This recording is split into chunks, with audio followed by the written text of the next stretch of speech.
focus is on the table. Hi, everybody. Hi, everybody. I'm Chris Lord.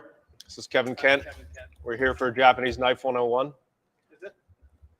No, it's not. Of course not. We're just goofing. We're just goofing. This is the garage sale preview.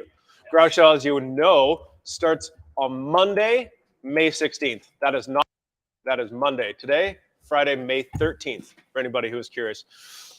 Listen, Naoto and I are going to spend a bit of time trying to set up our table here for Monday, but we're actually going to talk about some knives. We're going to answer some of your questions. And I don't know, there's a few things that I know are on this table that I don't know much about. So I'm likely just going to get Naoto to tell me more about them. I think we can just like switch the place so that you can be a little bit more. That's the plan, at least, is I'm going to switch places. Yeah, okay. like this. That you're closer to the knives. Fuck, you're smart, hey? Jesus, this guy knows his lefts from his rights. Well, welcome to the I guess Knifewear Garage Sale preview. We're gonna open some boxes, set up the table, just ready for the Monday, as Mike said. A few announcements to make. Is there announcements? Yes. For those of you who watched I can't read there. So for those of you who watched our Sharp Knives Rock episode 11 about garage sale episode, we did have the giveaway knives. That's the giveaway knives. Here, I can show that You show them this one. This is giveaway number 1. And if you're second place, as in your name is drawn second. Giveaway number 1. Musashi, name it Coquelin, the prototype, new knife types we are going to get here. Number 2. Seki Kenetsugu. VG2 was very nice thin grind here. To enter, watch the whole episode of the Sharp Knives Rock, episode 11, the garage sale. On YouTube. This is YouTube. You're in the right spot. And there are ladder section. It's really nice to watch the whole episode, but if you don't have time, just probably fast forward to the where we talk about the giveaways. Don't tell them to do that. They can watch the whole thing. Yeah, you still have. They got to earn it. They got to earn it. I know. So if you enter the draw, we will be drawing for that on Monday morning during our live sale. Marathon. So we run this this is like our telethon that we run during garage sale. We start at 8 a.m. That's when the sale goes live. 8 a.m. Mountain Standard Time. Standard Time? Mountain Daylight Time. Whatever time it is here in Calgary, that's when we start. It starts at 8 a.m. It goes live on the website. It goes in store at 10 a.m. And our stores are in Ottawa, Edmonton, Vancouver, and here in Calgary. So in store at those places, online on the World Wide Web. So all the knives are go on sale at 8 a.m. And again, the stores opens at 10 a.m. Yeah, well, and you can preview what's available on the website at knifewear.com. There is a section of garage sale items you can peruse. If you are looking at something you might want to buy for yourself or for someone else, and you're wondering a little bit more about it, you can pop those questions in the chat here tonight, and we can answer your questions. Okay, so the garage sale. When's the garage sale? Monday. And till? Until the 23rd, until the Sunday, Absolutely. till the Sunday. Starts from Monday whole the week. 16th and ends 23rd. I know that we always forget to say it's a whole week long, because really the first day is the really exciting day. Yeah. But come back. And now the real hot tip, we'll say this throughout our shows here, is that if there's a knife that you have your heart set on, like this Yoshimi SG2 Nakiri, this is the knife for you, maybe. When you log on and you get in on Monday, buy that knife immediately. If there's something your heart's set on, don't wait. Don't peruse around and think, oh, maybe I'll take a look at some knife bags or some sharpening stones. Or they mentioned those really cool prep trays. Maybe I'll take a look at those. Because we don't have a lot of all of these things. Sometimes there's one, maybe there's 3 or 4. So if it's something that you really want, pull the pin, pull the trigger, buy it. Buy it. Buy it, put it in your cart, buy it, and then come back and make other transactions. Later on in the day, we can circle back and we can combine the 2 shipments together, put them all in one box, which I see this thing over there that says we're supposed to talk about stuff. One of the things that says Canada. If you're shipping within Canada, $100. If you order more than $100, you'll get free shipping. If you're in the United States, over $200, you get free shipping. Which is about, like, say, $180, well, $160 US. Yeah. Yeah. Everything's like on sale here in Canada for you. Yeah. Cool. Well, should we look at some knives then, guys? Okay, fine, Nathan. Fuck. Always telling us what to do, eh? I know. Fun police over here. Yeah. Fun police. The people want knives. Well, what do we have? What do we get? Where do we start?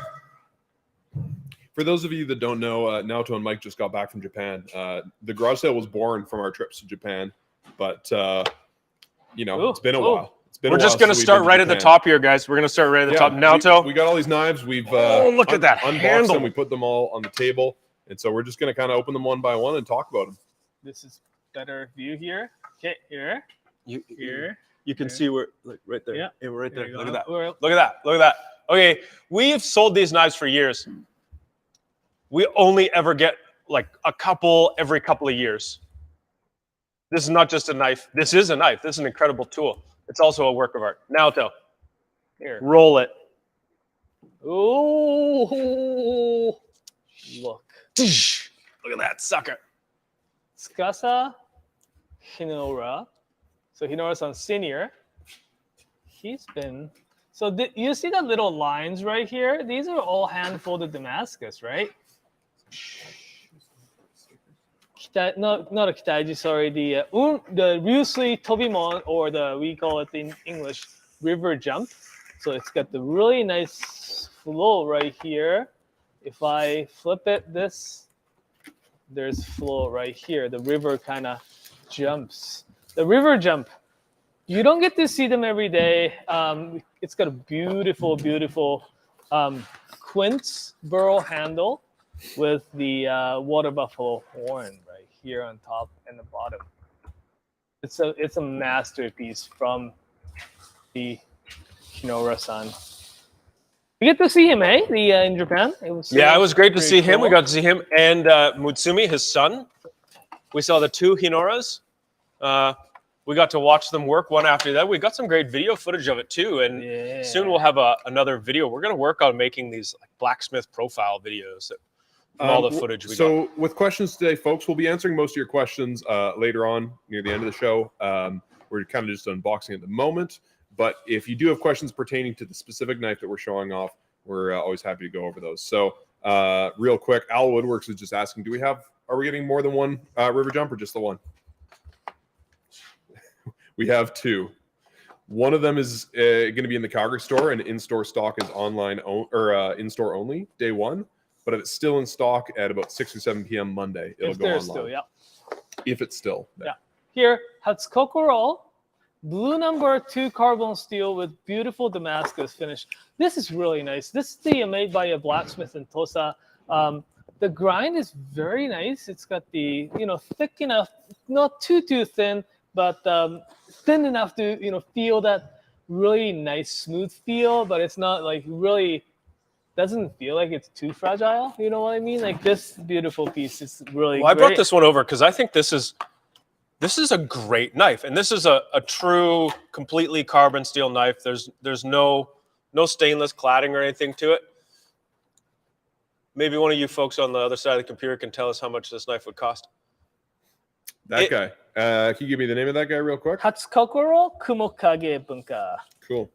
These are really nicely put together knives, and maybe it's time you realize that they're not that difficult to care for. Carbon steel knives are not that big of a deal.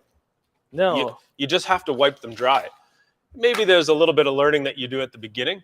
I know my first one kind of threw me, but once I've learned that I want that tarnish to develop the knife, I want that patina to happen, it doesn't happen that quickly. And you can monkey around doing all sorts of fun stuff. You can dip it in coffee. You can dip it in mustard. I don't know. You could probably roll it in ketchup if you wanted. I don't know. Relish? Who knows? Whatever condiment you want. $215 there now, Tom. You can force a patina on carbon steel, or my favorite trick is I buy a carbon steel knife. I go and buy a 5-pound bag of onions. I julienne the entire bag of onions. And by the end of the process, I have a patina on my knife and then I just caramelize all the onions, and now I've got a bunch of caramelized onions. Oh. What's this? What do you have? Hinokuni. So We got Santoku, Bunka, Chukabocho.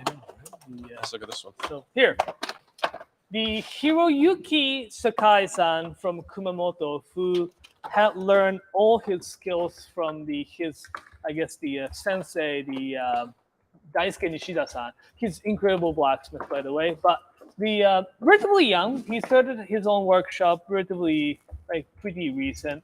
But he's trying a lot of different shapes, I guess, in these days. And this is one of his samples. Any Chuka fans or Chukabocho fans? Hopefully Colin's watching right now. Yeah. Colin should be working right now. Colin, if you're watching this, get back to work. Look, 180 millimeters. Look how beautifully it's polished. Like the edge here. He is one of those guys who does the hand polish. Like this bevel finish here is done by hand. Hold on, let me see that. I haven't seen this one. No, I want the Chukabocho. No. Okay, sure. Oh, That feels amazing. Yeah. that feels like a Chukabocho can be a really big knife. That feels to me more like a really big nakiri than a monster Chukabocho. It is a big nakiri, yep.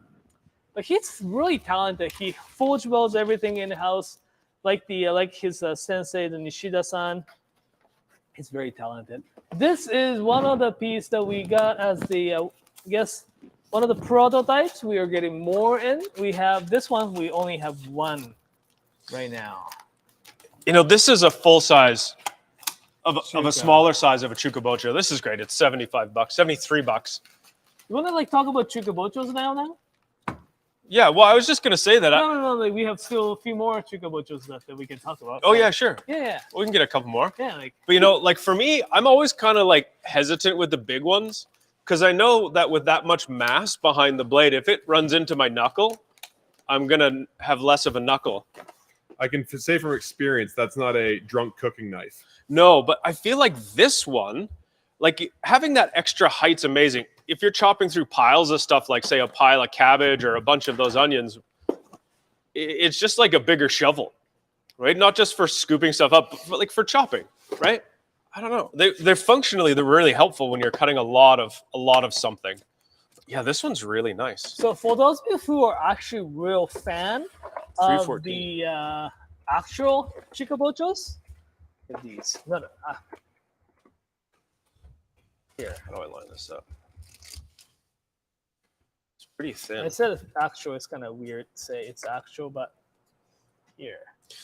Something that's kind of neat looking at this guy to just sort of point out this Hirokuni is, I don't know if I can get it to show on the camera, is the widest part of the blade is actually where the bevel runs. Look at the camera code. Oh. There we go. And it actually gets narrower as it comes up to the spine. So as your knife travels through the food, there isn't going to be the same sort of wedging factor on the face of the blade. So it's not going to feel like you're driving a big fat axe through the food. I bet you this knife slays. I bet you it goes really fast when you cut with it too. Okay, show us more Chukabocho. Yeah. So now, did we say what the word Chukabocho means? Chukabocho basically means Chinese kitchen knife in Japanese. Chuka, Chinese, bocho, kitchen knife. This Sugimoto has such great shaped handle. It's short, hey? Yeah, like most the Chukabochos or the Chinese cleavers are made of. But lots of knife makers makes the handle like this, rounded. I should probably take it off. Just like circular. Circular, but they make cylindrical. It like this. So it feels really good when you hold them. This is stainless steel Sugimoto Chuka. It's really nice size. It's going to be easy to take care of. Here. The other one, carbon steel. This is the hand forged model. Okay. And we have, it's not so much chuka, but you know, since we were talking about bigger knives, let's talk about this guy here. Sakai takayuki, they call it the tall bunka. Oh, I love that one. Yeah, tall bunka. Yeah. Yeah, it is tall bunka. It's kind of like a Tigger tank, except you can get one. Yeah. $395, white carbon number 2, forged by the Kenji Togashi-san, sharpened by Yamatsuka-san from the Sakai Takayuki. He is, like, this knife is really, really, really nice. What that, like, nice by mean, the bevel here is super smooth. It goes to almost 0 here, but still got the real meat right here too. So it's got really nice durability and that thinness too.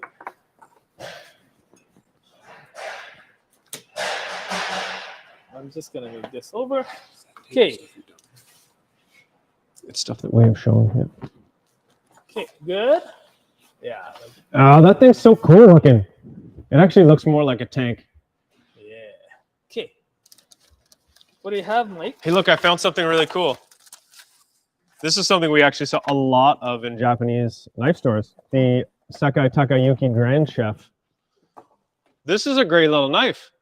This kind of looks like a normal knife with these giant grantons or these little divots on the side that break surface tension, but this is $285. I'm a big fan. This is a very thin knife. This is a laser beam. I'm a big fan. Like if you're slicing, say you're cutting steaks or slicing fish, that's a beautiful knife. Yeah, like steaks. Yeah, it's got a little bit of tiny give to it as well. And Yeah, it's not flexible, but I would say it's flexy. Yeah. Right? Yeah, this is one of those knives Like that Sam. I was a little hesitant to run on my fingernails because it actually bites into it very good. I also brought you these. Oh, what's that? What are they? well, we got a couple of asagiris. Let's take a look. Let's take a look. Let's take a look. This is Sakai Kikumori. These guys are wholesalers who, wow, they get some pretty beautiful knives put together. Of course, Sakai is this interesting region, different than a lot of regions where these companies, it's not just a blacksmith who you buy a knife from with a finished product and a name, is they actually go to a blacksmith who hammers out the steel and does all the metallurgy and, you know, makes it a knife, makes it a blade to a certain extent. That then goes to a different person who grinds it and finishes the sharpening process. And sharpening for us is not just doing the final edge. They're actually grinding the shape into the, ooh, wow, look at this. Grinding the shape of the blade.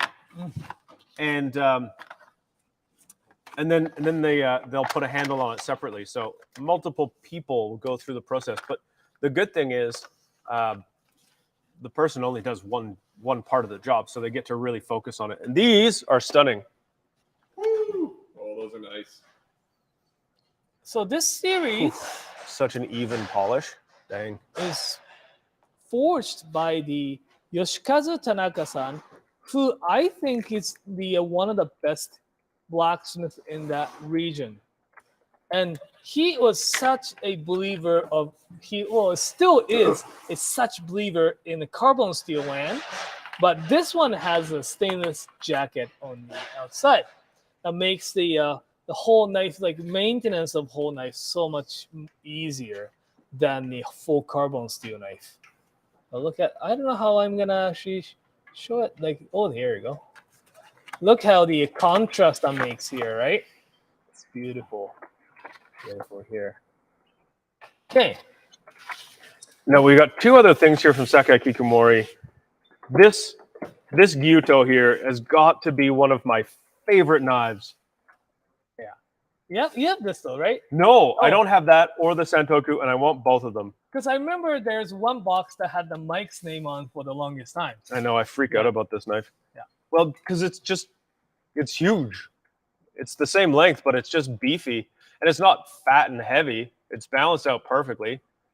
I love all the hammering on the side of it. I love how it just looks kind of like a knife. Like maybe it almost looks like you picked it up off the ground, you know, and someone just It sharpened looks like it. it's floating in air, and like Yeah, you been smoking weed or something? enough coffee. Oh, okay. Coffee gets you where you need to go, hey? That percolator coffee. Yeah. Oh, that percolator coffee. This Yeah. is Yeah, the right Aogami number 2 with the stainless cladding.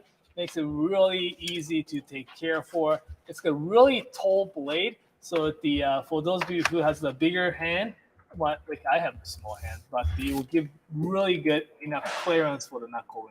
You know, it's got some Takeda vibes, right? Like it's got that sort of that height dimension as a Takeda does, but it's not crazy thin with the crazy sort of sharp or angular bevel. It's got that nice smooth transition to the bevel. Like I like that deep bevel because right behind the edge is super thin, but it's not a thin blade. So it's not bendy and it's not, I don't know, it's not super delicate. I think that knife you could drive all day long. Yeah. She's a beauty. Oh, yeah, Tomochibi. We always have to talk about this this guy here. Sakai Kikomori Tomochibi. This line is fantastic. There's something like we can relate to actually. Tomochibi is forged by a guy who used to work for us. What? None of our knives are forged by a guy. A guy who used to work for us. Toru. He was working for a knifewear in Calgary. I was a good friend with him. Like when he was here, we went out for wings and stuff like that. I remember. We've never gone out for wings. Does that mean we're not friends? Weird. Well, we better go for wings. Yeah, bit of wings. It's like, you know, university friends kind of stuff. But he is such great blacksmith. Now we actually have a few more knives that's forged by him, sharpened by his partner Naohito Myojin. It's done such great job. White carbon 2, 58 for 300 million yanagi. If you're actually getting into like single bevel knives, this is really nice knife too. You know, if you cut fish and you don't have a yanagi, get a yanagi. Look at how even the bevel is too. That's quite the life hack there, Mike. I'm coming at you straight today, guys. Like, if you don't, you should. And if you don't cut fish, you probably don't need one. Oh. Oh, Ooh, whoa, ooh. whoa! I haven't seen this. Yeah. Well, that's a beautiful petite little knife, isn't it? People are not. Well, it's not my job to show them. You show them. Here, hold on, People hold on. can't see. I'm gonna try it. There you go. Look, Yeah, there you go. you show them the knife. It comes in a really nice box, though. It's just this like Paulino wood box, and it's got like red lining. So Takeshi Saji-san, he is. This is attention of Kami Crit on YouTube. They were asking if we have any rainbow Damascus. So this one here is not. It is. We call it Shinchu Damascus. What that Rainbow-ish. is that it's got the little brass type of stuff forged in, so it's got a little bit more gold Damascus in it. We should have some rainbow Damascus sitting in I'll find some boxes there, but the similar, and it's got really nice thin edge to it. VG10 core, and it's really nice and thin. This is really hard to see again, right? Michael's doing such a great job showing up the thickness, It's very tricky. right? Come on, no. Okay, but this is really nice beauty from the Saji-san here. Okay. I'm trying to find something that's rainbow Damascus. Oh, it's the same thing. Oh, it's got the. That's all right, Mike. I was just bringing it to their attention since we happen to be looking at some. Okay. I thought we did have some. Yeah, so the same. Okay. Next, did you find anything super cool? Well, there was a lot of cool stuff, but something. While Mike's finding some knives to show us, Naoto, Yeah. you want to tell us a little bit about some of our exciting news with Musashi-san? Yes. So we just came back from Japan. We just came back from Japan a couple 4 weeks ago, and we met a whole bunch of different blacksmith and knife makers. One of whom is the one of our favorite blacksmiths, Musashi Yamamoto-san. And when we were there, we talked and how we miss him, and he missed coming to Canada because he's been here a few times already. And we decided, hey, let's why don't you come over to Canada again? And he really likes it, so he's coming. Dates not yet determined. Summer. But summer. Most likely late July to early August. So, if you live in the cities where we have actual stores, Vancouver, Ottawa, Edmonton, and Calgary, we'll like to actually do a Musashi-san's tour in Canada, Canadian tour throughout the continent here.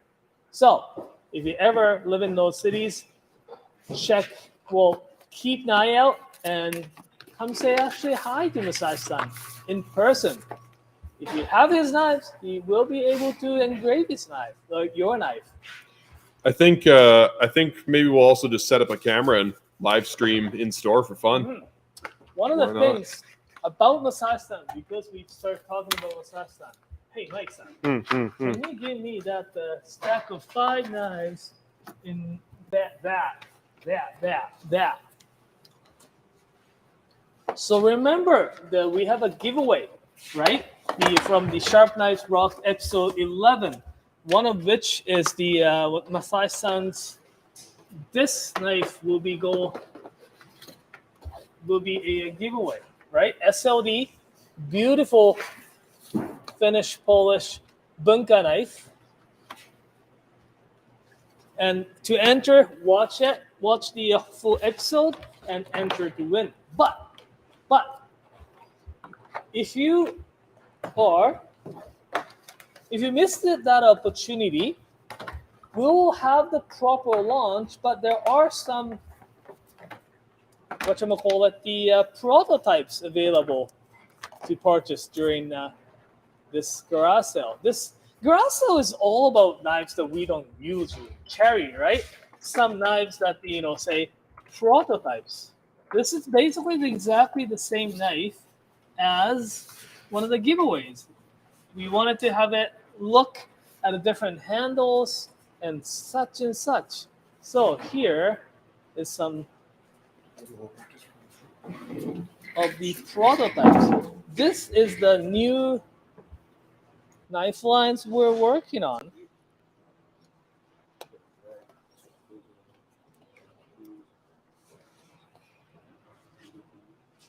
So those new Musashis are so exciting. This isn't what the final product's going to look like. These are some samples. This is different choices of blades and finishes. We've settled on something a little different. Those will be arriving later this summer, and I think if stars are aligned, we're hoping that they kind of arrive at the same time that Musashi himself arrives. Yeah. Which would just be amazing to be able to buy a knife from the guy who actually made it.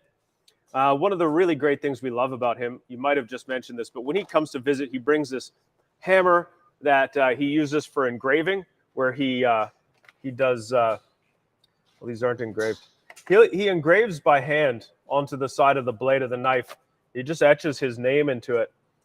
So he's done this in the past where if you have a Musashi knife and you bring it to him at the store while he's visiting, he will sit down and engrave your name in kanji, in the Japanese lettering, on your knife.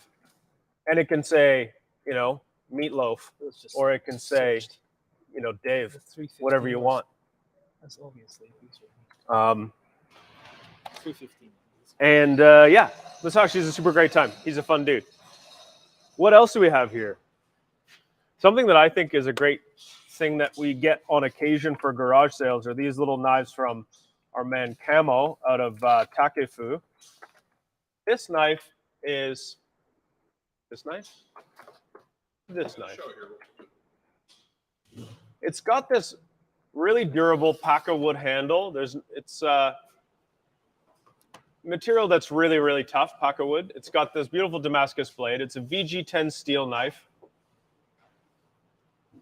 This is a great knife. It's got a great feel to it. And they're not crazy thin, but you can drive these knives pretty hard, and they hold up to it. I know a few people that have them that quietly whisper in my ear. They're like, I don't really take care of that knife at all, but it's pretty good at how tough it is. So, I mean, if you're looking for a good-looking knife for somebody, maybe you got a friend who's a little heavy-handed. Maybe you're heavy-handed. I like a petty knife that I don't have to delicately handle. Sometimes if you work in a professional kitchen, you need to just be able to chuck a knife around sometimes because things can get a little hairy and you don't want to have to be worrying about your baby. This is a great knife as that kind of tougher option. I mean, it's not a pry bar. It's a horrible screwdriver, and I wouldn't use it on bones or frozen food, normal, but still a little bit more robust. So we've got a couple of petties, 240 gyutos, 210 gyutos. This 270 Tsujihiki is rad too. It's pretty tall, and it's got some beef to it here. Let me hold it up in front of the camera. Like, we're looking at something that's, what's that, 1.5 inches, almost 2 inches? Like, that's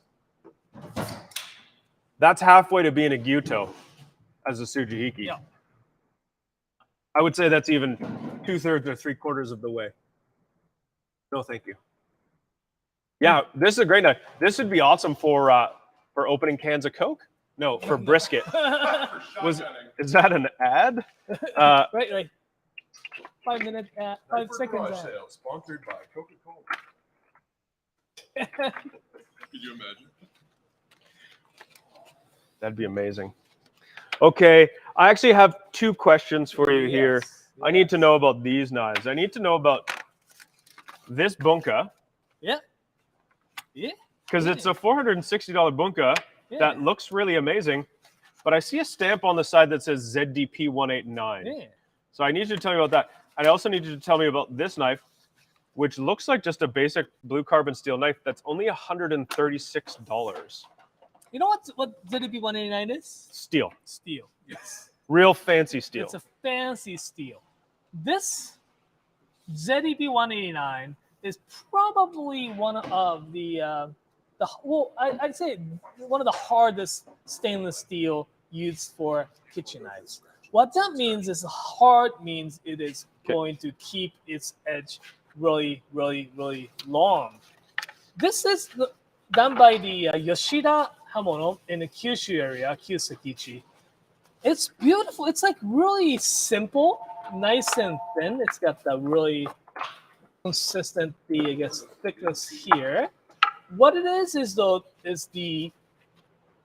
it's hand forge weld, like forge welded in the house type of blade. Really? Right? They do have a facility. They are able to forge weld or make 3-layer Damascus. Oh no, sorry, this 3-layer steel in house. They must be one of the only ones who can hand forge ZDP. Yeah. Yeah, right. And this one here, Kyohei Shindo-san. Yeah, tell me about this one. This looks like a beautiful little knife. To me, this looks like a lot of tradition, and I guess I don't want to say this in a bad way, but it looks like a really standard, old school Japanese kitchen knife. Yeah, that's what it is. Shindo-san is actually a relatively young blacksmith in Tosa. Oh, really? He started it really very recently and started his own workshop. He was actually he's originally from Hokkaido, and he originally working at this wholesale company. And he started his own workshop. The Tosa is the knife style that he really liked. He actually traveled all around. It's like a Mazaki-san. Okay. Very similar story. But he really liked that the Tosa style. It's like down earth, right? Like making a really rustic blade. So he fell in love. So he decided to settle, and he makes beautiful knife. It's like very. I guess they're not like nothing really polished or anything, but it's got a really nice rustic look and great price. Yeah, I think if you're hesitant, like if you're on the fence about full carbon steel knife that can rust and needs you to wipe it dry and take care of it, but you're really interested to see if you're going to like it or if you're going to use it or if you can, handle it, this is $136. This is a great place to jump into it. And you know what, folks, it's not that hard. The only thing, and this comes from my experience of working with customers who have come back to the store after having bought a carbon steel knife, and they think, oh, I can handle it, that won't be a problem. But ultimately what happens is that when people really are uncomfortable or unhappy with a full carbon steel blade, comes down to them thinking the water spots that stay on the side of the blade are dirty, and what they really want is their knife to look shiny and new all day, every day. And if that's what you want, is to have a shiny looking steel knife, then you want stainless steel. If you like the idea of, a denim jacket breaking in and that patina or that wear that shows something's age, if you think that's good looking, if you like that patina on silver and it doesn't upset you that it's not fancy, clean, and shiny, then yeah, give a carbon steel knife a go. Let that patina develop though. You want that patina. Chromium instantly oxidizes and creates this shiny patina. These other types of steel that don't have that, they develop that much, much slower, but they do develop that same iron oxide layer, which is going to effectively slow down the speed of that reaction. So when your carbon steel knife is new, boom, leave water on it. As soon as the water starts to evaporate, it starts to rust. You wipe it off. So I think you have to earn a patina on a knife by using it and being very diligent at the beginning to not let rust develop. Because if orange rust develops, you need to remove it. And then you start back at the beginning. You've removed that patina that's trying to slowly develop because you've scrubbed off the orange rust. So you want this like dark gray kind of cloudy oxide, or black rust, I guess. Mm-hmm. So you want to encourage that to develop. And some people go through a process of encouraging it by forcing it with mustard or coffee or such. Like I said earlier, I just chop a bag of onions and that usually handles what I need to do. But yeah. Let's look at some more knives. Listen, we got some fun stuff that comes in the garage sale we like to call the scratch and dent. Our man Naoto here likes to take these knives. Sometimes something happens. Maybe there's a terrible bike accident that results in a dinged up edge on your knife. We try not to ride. Attention, John May. He was asking about these. Try not to crash your bike onto tables of knives. Why would you ever be in that situation, you might ask? You never know. You never know what you're going to find out about yourself in life. But yeah. You may ask yourself. You may ask yourself, how did I get here? So we take those knives that can be restored, and we do that, right? And with really good, most of these are really, really great deals. I mean, for example, something like this. Ooh. Ooh, that's nice. It's like fully. This one here is fully repolished. You did that, hey? Yeah. You're good at this, hey? Jesus, that looks nice. Right. This had a little profile problem, so I decided to do a full-on polish on the back, and so straighten and change the handle. It was just regular wood handle here. So change the handle and repolish. There's no low spots or whatsoever. But the price is the 35% off from the original. That's only $209 for a Damascus VG10? Yeah. Oh, no, it's a white carbon. Oh, white carbon. White carbon's beautiful. It's so nice to sharpen. It's so easy to sharpen. Wait. What's this? What's this? This is, I think it's the best deal. If you're looking for something that, the single bevel knife, this is probably one of the best deals. I fully restored. It's got a really nice bevel. There's no low spots because it's hand finished and everything. Because we don't have a box, it is the half price of the original price, $233 on this guy. Oh, 45%, I can't remember. That's a really, really good deal. Do you know what's the only thing that's annoying about that knife? Is I have to wait until 6 o'clock on Monday until I'm allowed to buy knives. Because none of our staff are allowed to buy knives until the end of the first day. And that is going to be gone. Yep. And that, my friends, is if that. Remember when I said at the beginning, if there's a knife that you really want, so say you've decided right now that you're going to get into using a single bevel and you're going to get that knife. You log in. If that knife is in your cart, you check out ASAFP. I don't know what the F stands for, but yeah, A tap. Yeah, you don't wait. So, garage sale.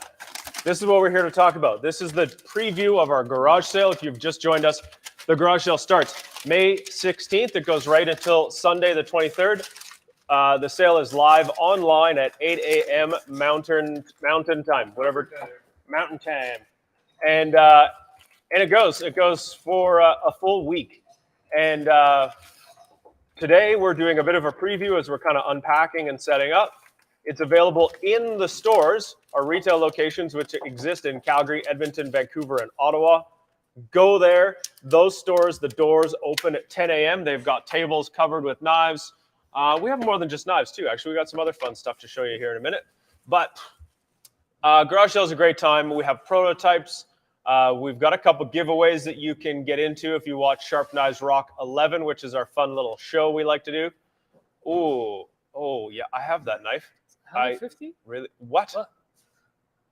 That's ridiculous. That's how you price it. We also have some really smoking good deals. We're actually showing you the smoking good deals right now. This is kind of the scratch and dent section of the garage sale. This is the only thing that's kind of garage sale about this garage sale. Yeah. Is the scratch and dent, because there are some ridiculously good deals. Now, if you go to the stores, they'll retire some of the sample knives and basically do the same thing. They tune the knife up and get it nice, cleaned up and sharpened up, and you can buy it for a crazy good price. Ooh, this is a Fujimoto. So, yeah, tell us about more about these knives, what you've done to them. So these are, we call it scratch and dent or refurbished section of the knives here. Sometimes they got into some incidents and requires a little bit of more TLC and Vintage bicycle related we accidents. decided to take them and get the little full restoration. Some of them are really full restoration, like the ones that you were looking. Some like Masakage. Yeah, Kumo. We have like these here. It's fully restored with fully re-etched. Something like these guys, Fujiwara Sans knives. We have 3. This Nashiji is really a smoking deal. I repolished the bevel as well, so you can see it's really nice and shiny here. Ooh. Slight different level of, I guess, polish. This I tried to polish them and make it look like a Fujiwara-san blade as well. Something like this. So we have about 10, 11 of these. $90. It's fully restored.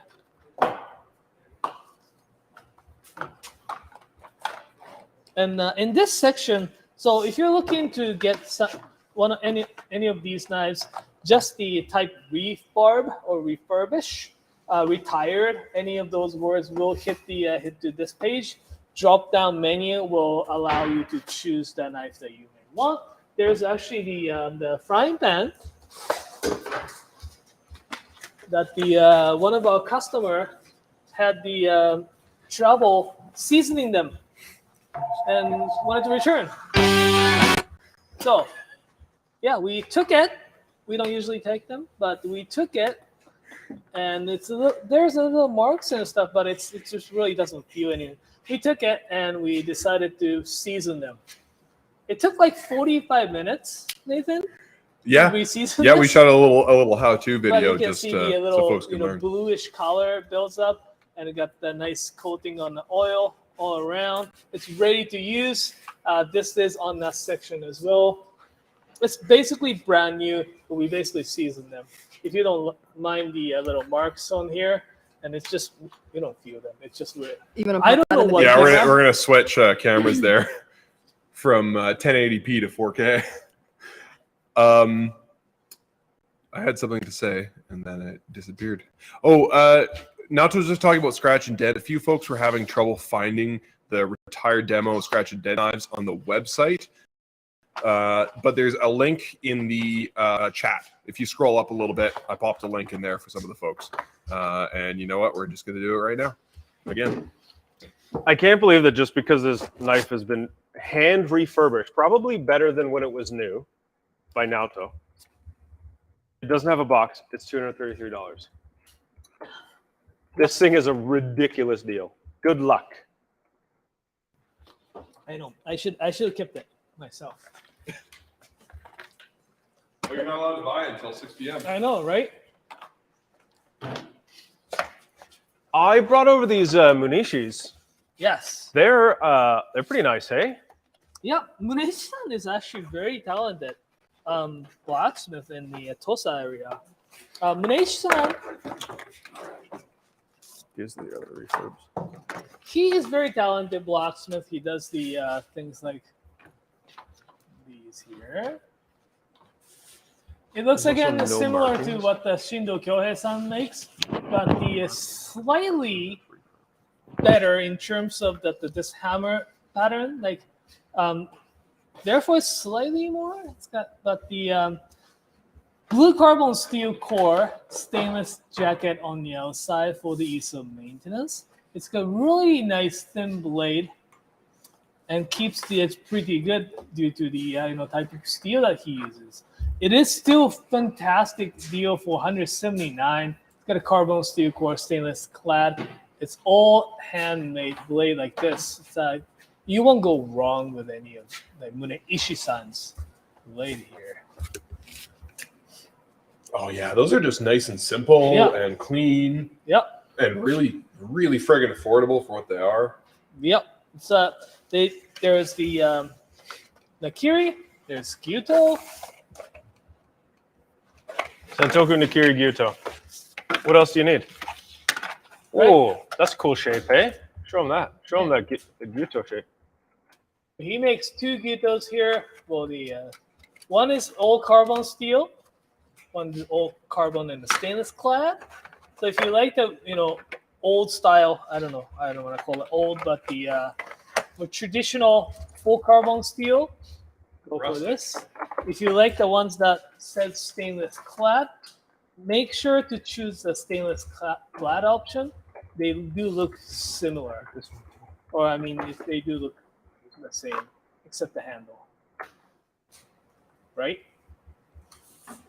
But yeah, make sure to choose the one with the stainless clad if you don't want the knife to rust. It's got a really nice thin edge to it. Yeah. Okay, what else? That's a beauty. Okay, hold on. Oh. Let's look at this thing. Make sure to separate them too. This is a Sakimaru, which is a super cool shape of knife, right? Because it's sort of like that Kiritsuki style, but the tip has more of that sort of Tanto style of tip. This is beautiful. Naoto, who made this? Oh, that's the Akira Sasaoka-san. This is Sasaoka, Sasaoka used to make the Masakagi single bevel. It's a super nice knife. It's got some weight to it. And I like that when it comes to a knife like this, because if I'm slicing a piece of fish, you don't really do anything.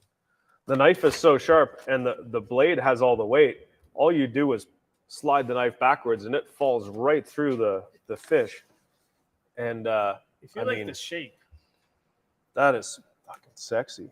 I mean, If you like the shape. fairly sexy. That's what I said. Okay, show us more. Show us more of these Sakimaru. And tell us more about the word Sakimaru. Oh, Yeah. oh, that's pretty. That's pretty. If you like the little shape called Sakimaru, some people call it Sakimaru Takohiki, some people call it Sakimaru Yanagi. These usually means pretty much the same. Sakimaru basically means that the saki, the tip, maru is rounded. It's not super rounded, but it's this like sword tip, right? So here is Sakai takayuki. Whatchamacallit, what's the word I'm looking for here? I'm just gonna cheat. Okay, zangetsu. Ginsan, the Silver 3 carbon stainless steel Oh boy, with the Sakimaru tip. It's got that's really crazy. beautiful. And look at like slight curve to the belly. Yeah. Ooh, that's really nice. Gonna show off with your like tuna belly and stuff. Well, you just said it. If you're gonna show off, right? Yeah. Dang. Dang. Yeah. Now, we've had these around a couple of times, and I think they're super fun. They're pretty fun to play with, that's for sure, but they're really unique. Tell us more about this guy. This is the Suzuki Black. Yeah. Suzuki-san. I'm sure I have a microphone so you can hear me. Suzuki-san is a sickle maker.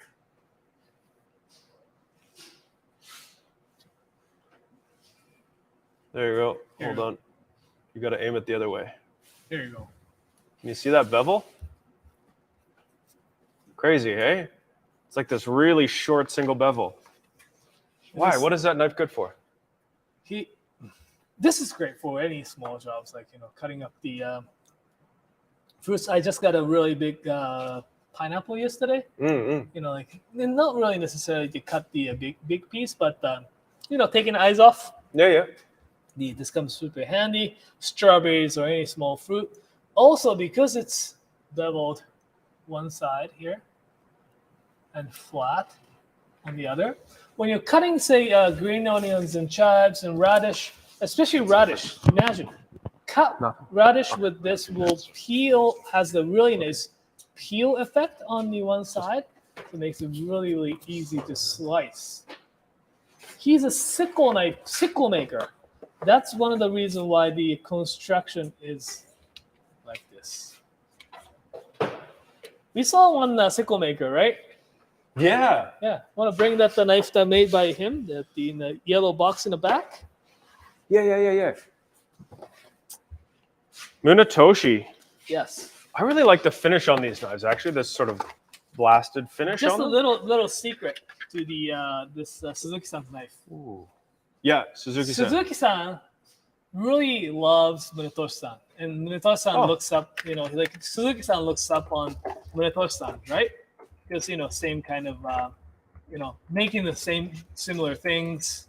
So, all Suzuki-san knives actually finished sharpening by Munatoshi-san. Really? Yeah. Oh, that's amazing. So the last micro bevel, because his original edge is a little bit more toothy. It's like, sickle toothy. But the Munatoshi-san, as great of the sickle maker, he makes such great kitchen knives as well. And he looked at the Suzuki-san's knives like, it's great, except that the last bit is not the greatest. So he is actually nice enough to take all his Suzuki-san's blade and finish sharpening the bevel. Cool. Sharpening the last koba. So, Munatoshi-san's knives here. Dang. So Kasumi polish. It's it's a very blast finish here. Beauty here. He's good. The way he forges, it's 240. Yeah. The 240 feels great. Nice, I like it. I like that super clean thin. look. Yeah, he's good. He actually makes a lot of. He liked that challenge, so he may do something that's not many knife makers do, like Honyaki. Oh, really? Yeah. Interesting. Yeah. He said, Okay. Where's the knife I want? What are you looking for? Mizaki. It's in the bottom. Yeah. Mizaki 240 Black Nishiji. Is this your pick of the sale, Mike? I think this is my pick of the sale. Or that Sakai Kikumori, but I really like my Mizaki Santoku. I really like the way his knives feel. They also look really well. They look really well. They look awesome. Look at this guy. Okay, but look at this. So the blade shape's cool, right? Nice pointy tip. octagonal handle, magnolia wood with the buffalo horn. But look at that taper, all the way from the handle down to the tip. That knife feels so good because the taper, of course, means the knife is thinner, so it's lighter up at the front. And when it gets wide, so you got all the weight back here in your hand where you want it, and it's not like the lightest featherweight knife. It's got some good weight to it. But this section right here, this is the handle of the knife to me here. A little bit of the collar and then the back part of the blade. This is the handle. Now, I pinch the blade here, but because it sort of flares out as it gets towards the handle, it's just so comfortable to hold. And he has like one sharpening machine that he does the initial grinding with. He does the rest by hand on stones, and he actually does it with you in mind. He wants to build a knife. He wants to do the sharpening of the knife that allows you to be more successful when you sharpen it.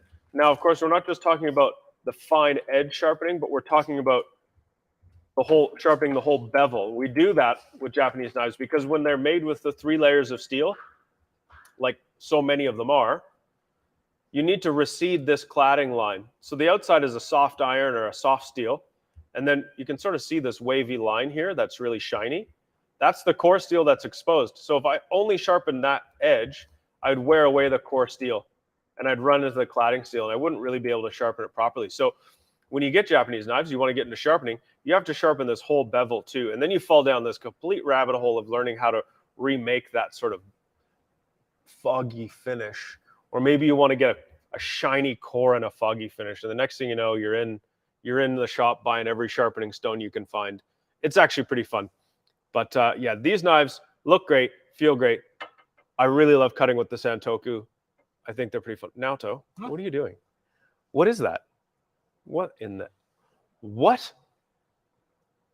Super shiny. Where do you find these things? Sakai Takayuki. You're evil, man. Sakai Takayuki is another wholesaler in Sakai, but he has very close ties with this blacksmith and sharpener. Blacksmith Itsuo Doi-san. Oh, who we met. Yeah, we hung out with him. He was cool. And Yamatsuka-san, Mitsuo Yamatsuka-san is family. It was cool too. Yeah, his whole family works together. Even son and daughter, they work together sharpening. Too, yeah. But this here, you can probably zoom in the camera. Genbu is the Sakai Takayuki. It's kind of camera 1, camera 2, camera 1, camera 2. Here. We need a stream jacket. Kind of what you call it, their signature design, right? They do have the Yanagiba or so Sakimaru. It's Sakimaru, like the tip is brown. Okay, what am I supposed to do with this knife? This is Deba, so it's actually got the really thick spine to it. Let's see here. She's thick. Right? So it is like used as regular Deba, but it's just super cool shape. Mirror polish at the here, like you can see, like. Well, I mean, if you can mirror polish a knife, why wouldn't you? Yeah, that was you. Mirror polished blade like this. Back is really nice here. It's got a Doi-san's engraving. Oh. I love when we posted a little photo of this on Instagram. Yeah. And then Kevin came in the next day. I was like, "Oh, you guys need to get that Doi Deba I saw on Instagram." Oh, that was like, fun. I know. No wonder Nato's in the background. That one, right? Turns out we have it. It's a sweet knife. Oh my God. I'm so excited. I'm pretty sure Kevin's buying more knives this garage sale than the last few. He seems to have had restraint, which is odd. Yeah, he got like 6 a couple of years ago, so I don't know. If he can beat that record. Wow, his cup runneth over, as they say. $182. The gardening knife. You know what? This is great knife. They call it the lettuce knife or the harvesting knife because what this tip does is that you can cut it in this way and cut this way. Yeah, so when you're picking lettuce, you just go. Yeah. Oh, I was wondering about that's cool. What did you think it was for? Deboning the gnome? Denoming? Is that a Primus album? Debone the gnome? No, That's that's how you sweet. play But Primus. this still has a quite nice application on just regular use too.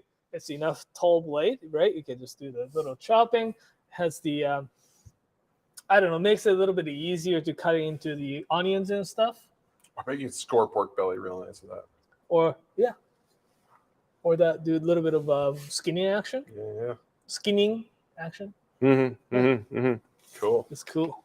So, There's some lettuce knives that actually have a hook that looks like the knife just got run over. It's like yeah. the tip kind of bends up almost like a 90 degrees, and it's meant to kind of run parallel to the ground as you harvest cabbages and stuff. So if you're real into it, we can get them for you. We have cool one-offs knives that we need to show you, which is Cool the, one-off time. the custom, I guess, handle knives that we. This is a Kurosaki Raijin blade, right? Yeah. Kurosaki is a fantastic knife maker. Really, really lovely fit and finish. He's out of Takefu, the old Echizen area. So we have these, so as some Takeda, actually, the different handles. One of our regular viewers, Powell L, just popped in. One of our regular viewers, Powell, just popped in the comments saying, Raijin! Like a Tony the Tiger. I love it. I am so excited about these. Raijin. So it's the Shimo. So we have a few different handles like these. Oops. This is supposed to make the camera focus. That's why I'm putting my hand there. Hey! Hey! Look at that. Look at how deep the texture is on that knife. That's so cool. Show the handle too. Yeah. It's really cool. It's wood, but it's dyed. It's sort of a greenish gray. The handle itself is sort of a greenish color. It's not really showing up that well. The ferrule is definitely more gray, but it's this cool sort of like soapstone kind of green. I really like that one on your left, the Bunka. That's like the most vaporwave knife handle I've ever seen. Oh, you would love it. You would love the Vaporwave. Of course I would. That thing's so cool. Give that guy a little spin. Oh, Look at that. God damn. If somehow that doesn't sell on Monday, I'm absolutely taking it home. It looks like the colors that they use in like the slow-mo guys videos when they blow up like a bunch of dust or something. Yeah. All right, I'll give it to you. That's a really funky, cool handle. All right. Well, and Kurosaki's knives, man. Kurosaki's an incredible blacksmith. He's in his 40s now, but I mean, he became like a functioning master blacksmith at quite a young age. Like he became a very good blacksmith fairly quickly. He's a really talented guy. His Instagram's crazy. He has lots of cool stuff. It's literally crazy. Dun dun dun dun dun dun. I'll show it on the nice guy. Dun dun dun dun dun. What are you doing? What are you showing? What's happening? Just the Is handle. that a Nakagawa? Yeah. The Damascus on Nakagawa knives is just gorgeous. But Gorgeous. look at the handle too, right? This whole Let's get these out of here. whole thing. Look. Satoshi Nakagawa, he is one of the best blacksmith, a young-ish blacksmith in the region Sakai. Look at the Damascus, like the beautiful Damascus, 240 mil Kirtsuke, and the handle, like stabilized wood with water buffalo horn. 1020. What's the length on that guy now? 240. 240. Okay. Yeah. It's got a really traditional Sakai gap right here, which I love. Oh yeah. I love me a good Sakai Okay, gap. Naoto, tell me why you love this Sakai gap, because I need convincing. Just this is a look. Oh, the This is look. just- Okay. this is okay, just cool. the look. Okay. No, it does look pretty cool. Yeah, right. It's just the look. On this one, it's just the look. Yeah. Some people even keep the try to put the bottom. Some people try to actually make the gap like none, I guess. Like, what's the history? What is the reason behind that little gap? one of the reasons is that by putting that there, it controls where the usually knife sits.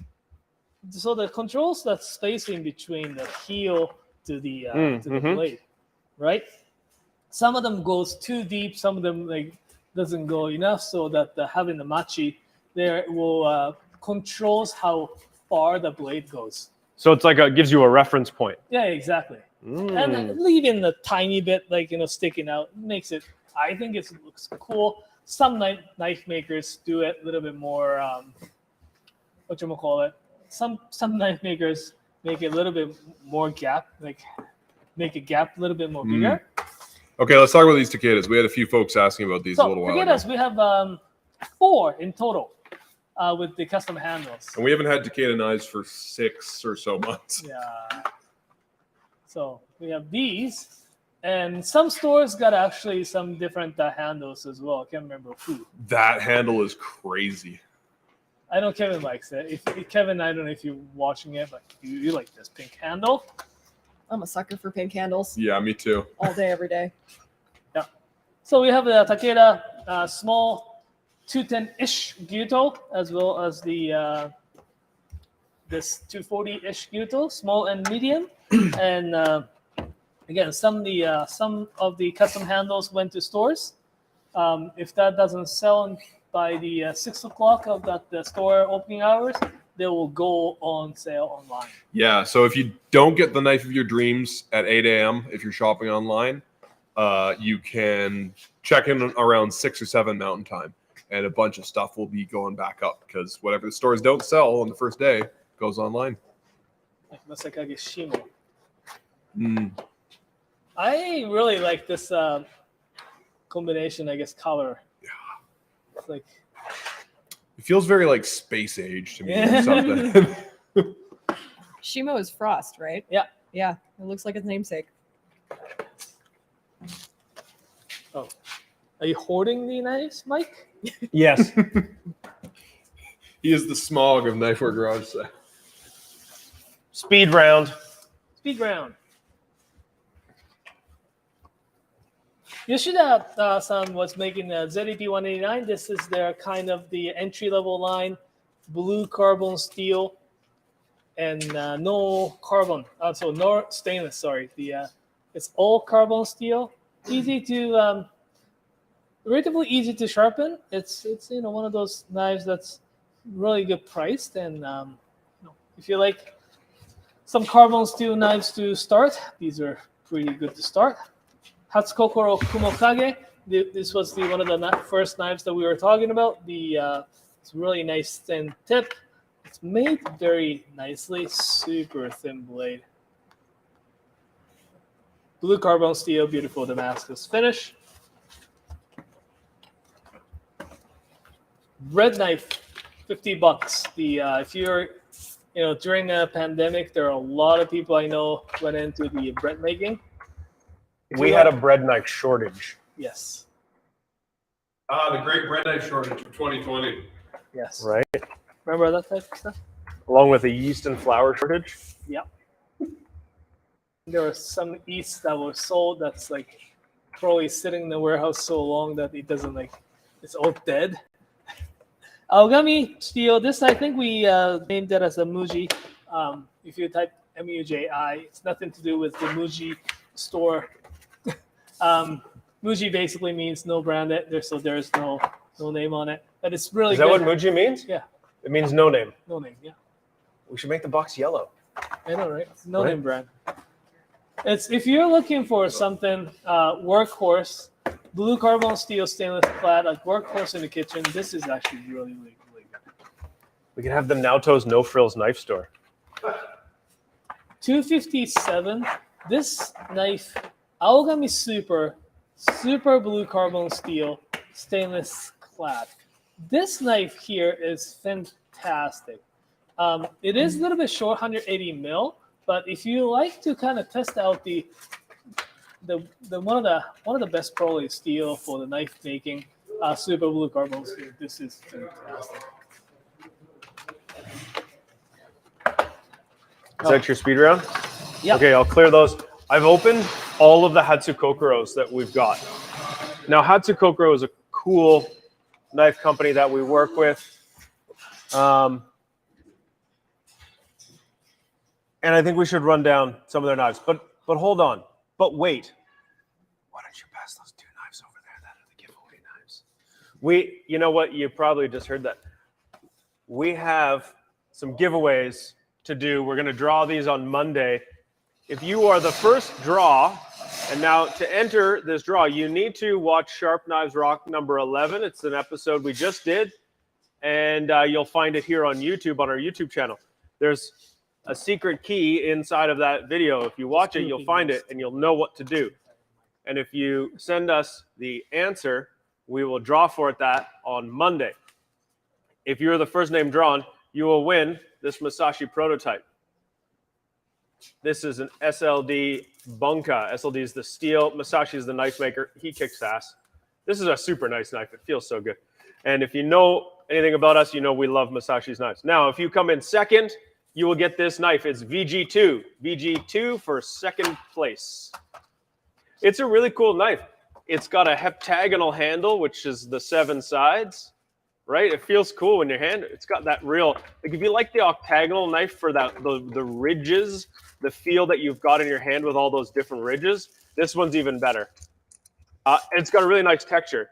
VG2 is a nice steel. It's not quite as high performing as VG10. Some say it's like 8 places less than VG10. But I think that if you wanted a really nice knife, but you didn't want to blow the bank, is a nice option. But this is also being drawn. You could win it. What's the third place, Mike? Steak knives. I mean, nothing. You're fired. First place, Cadillac. Second place, steak knives. Third place, you're fired. Oh, What now? no. Okay, that was it. That was the You're segue gonna and talk the dumb about joke, the, which comes from a movie called Glengarry Glen Ross. Anyway, Naoto. Oh, I thought Naoto. you were going to talk about the Hatsukokuro. No, you need to talk about the Hatsukokuro. I don't know anything anymore. Hatsukokuro, we just went and met some of these guys. They put together a really crazy, varied selection of knives. When you talk about them, somebody a few minutes ago was asking about the company and the brand Hatsukokuro, and kind of curious, I guess. Mm-hmm. Sure, Can you tell us a yeah. little story? Naoto's going to have better stories for me. I've learned a little bit about their knives and some of the steels and stuff they're using, but Naoto, you're going to have to give us the background and the story. All right. Hatsukokuro is the brand started by this company in Osaka area. They sourced out those cool looking blades from many different blacksmiths throughout Japan. And they put their name on, but they tried to focus on the quality as well as like really the value as well. Mm-hmm. Like some of the stuff. So and some like super exclusive as well. So for example, like one of the knives I really like from Hatsukokuro, camera switch mode. Yeah. Good, awesome, thank you. This that's not Chukyo, sorry. The Saihyo series, the SG2 core, stained like beautiful Damascus finish. It's got the Kiritsuke tip to it. This is a very nice thin blade. Yeah, this is made by this knife maker in Seki, but not just like any knife maker in Seki. They are probably one of the best knife maker in Seki, and they kind of work together to come up with this knife, right? The other one like this, the same knife maker, but the more simple half 40 blade. Half 40 is again it's like similar to their counterpart, the ZDP 189. It keeps it so long. It will. It's hard to really say half hard. 40 is a simple steel. That's a really incredible Simple blade. look, I guess. Right? Simple look. It doesn't have the all the fanciness to it. It's for half 40, $260 is Half 40 runs up there at one of the most highest performing knife steels in terms of edge hardness, retention, yeah. right? And hardness. Absolutely, Yeah. absolutely. Well, and its wearability too, right? It's actually makes it difficult to sharpen to some degree, but Mhm. that's what we're here for. If you don't want to worry about sharpening your knife, you just give it to us and we'll do it. There's the blacksmith in the Sanjo makes this Inazuma series, super blue carbon steel, Simple Damascus on the outside, beautiful tsuchime and stuff. Yeah, that tsuchime is beautiful. Hey, big. I like that engraving too. Then Wow, and too. the core steel is like a mirror. Yeah, it's like super. Okay, that's a really beautiful knife. And like this is what got me super excited. Yeah, this is what I want. This is why I'm still standing here. Tell me more about this one. I can't remember if you can. Some knife makers like they want to be a little bit more like secret-ish. I think I'm allowed to say. Can't remember. I better make up your mind. Yeah. You're live on TV. Nihei-san from Ah! beautiful. He trained in Yoshikane in the Sanjo. Oh, really? Okay. So it's good. So he's from the different region of the Japan, but he's been doing a lot of different. He's really talented, especially when it comes to the sharpening. The bevel sharpening is really nice. Hamaguri or this Japanese call it clamshell grind.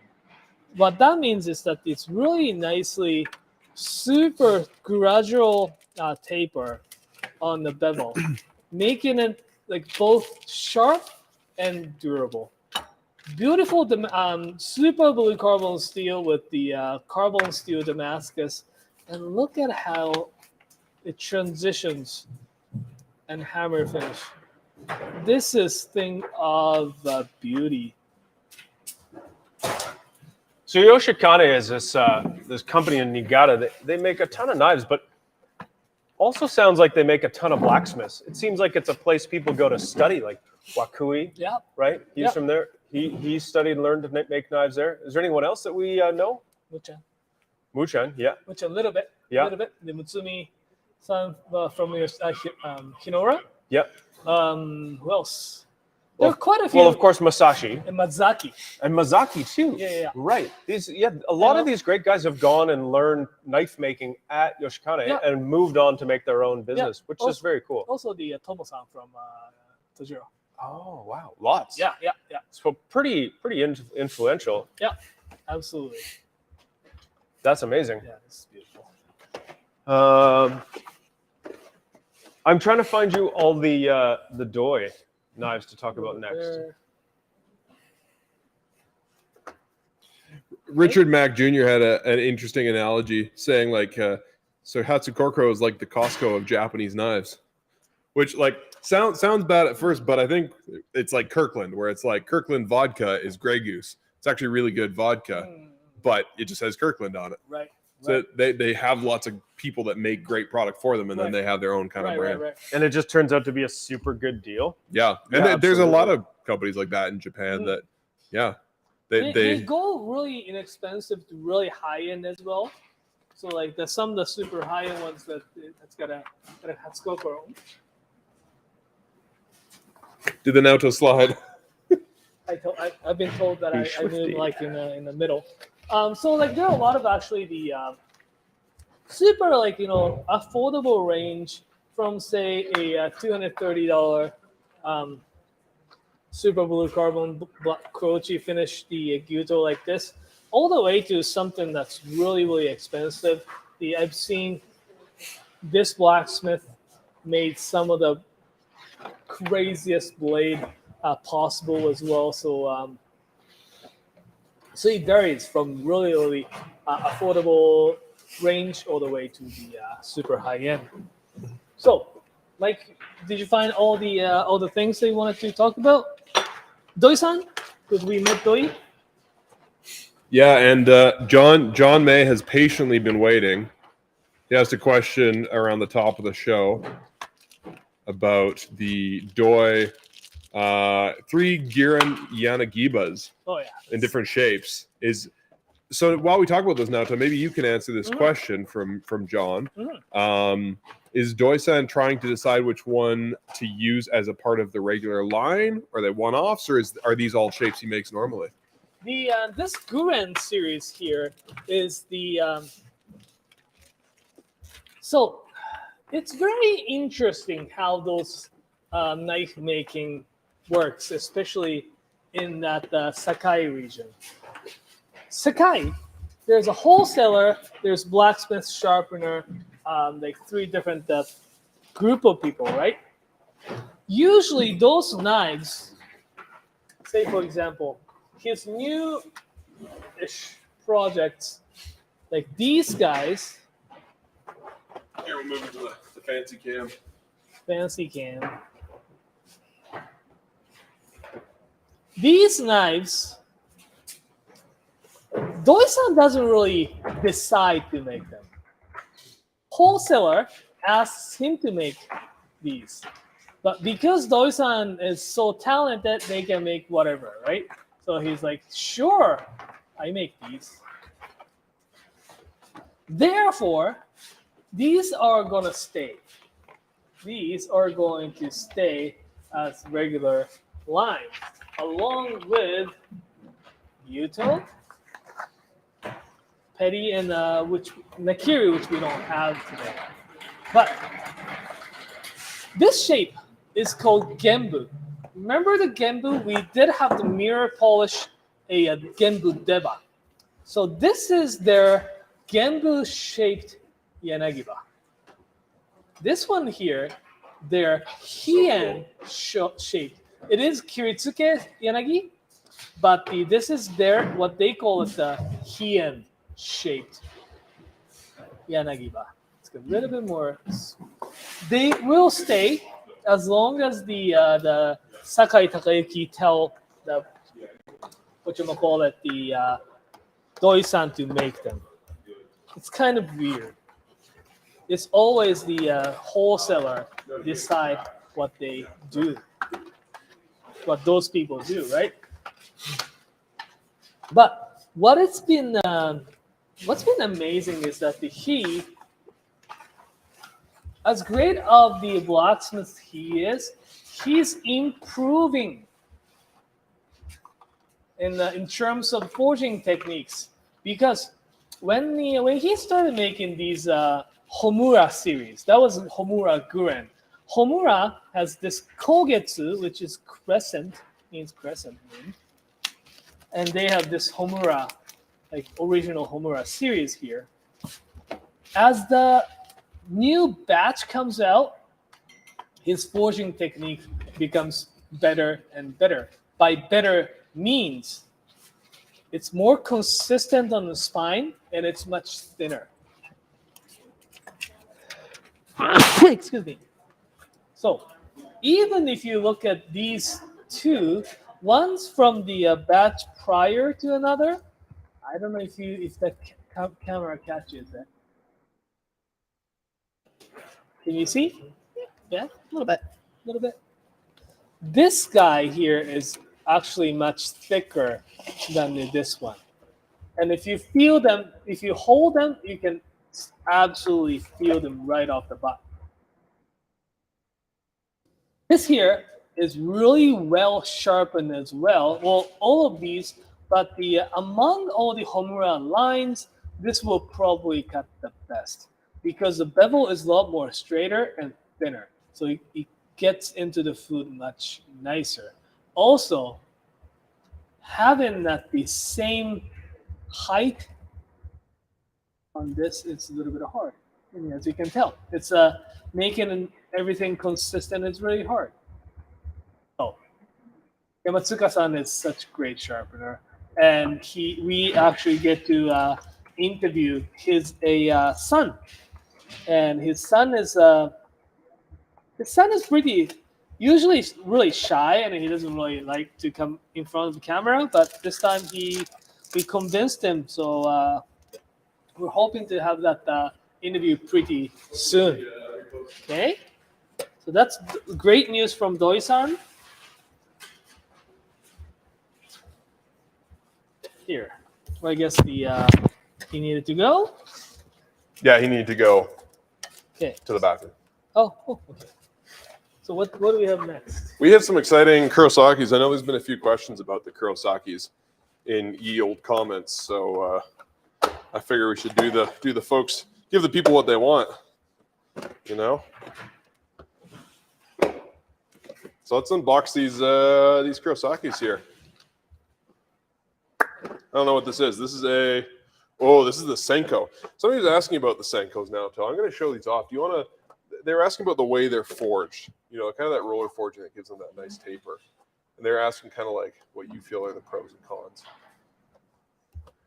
I think it's a great way of forging knives because it's super, super consistent, and it gives the blades these really nice tapers down, like kind of thicker down towards the tip, gets a little thinner. Yeah, I think they're pretty nice. It's a pretty good way to make knives for sure. Consistent. It's also like super affordable. I mean, these guys are obviously a little pricier because they got fancy ironwood handles and they're made from R2 steel, but yeah, I'm a fan. Okay, so that guy is the Kirtsuke, I think. Yeah, so that's that guy. We got a bunch of these nice ironwood ones. What do you got there? This one you may want to just open it up on camera. Yeah, let's take a look at this guy. What's this? Oh, yeah. I really like these guys. We had somebody asking whether the Senko is forged by hand. Oh, okay, cool.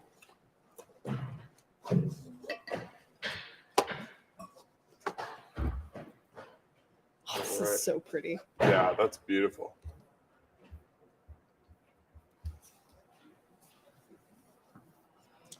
I don't know. What do you like about this knife, Naoto? The handle. Yeah. I really like that contour style handle. Yeah. I have a Masakage Zero. It's got a similar shape, and I really like that. Like, fits in the hand really nicely. Like, your pinky kind of catches it there. Yeah. Even with and it's not built necessarily to be held back here. Like, it's definitely built for a pinch grip, which I like. Something that you may want to talk about is these two. As I could talk about it. These two as well. Yeah, let's take a peek at those. Koseki. These are so-called, doesn't focus, Gecko series.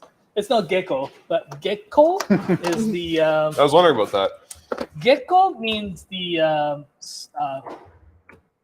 moonlight. Oh, yeah, I like those. Hat 40. This beautiful polish. It's not mirror, but it's like really beautiful polish. And, It's like semi-mirror. yeah, and it's got really nice taper on this end here. It's got Down to the edge. fantastic. Cool. And we have the Gecko 240 as well.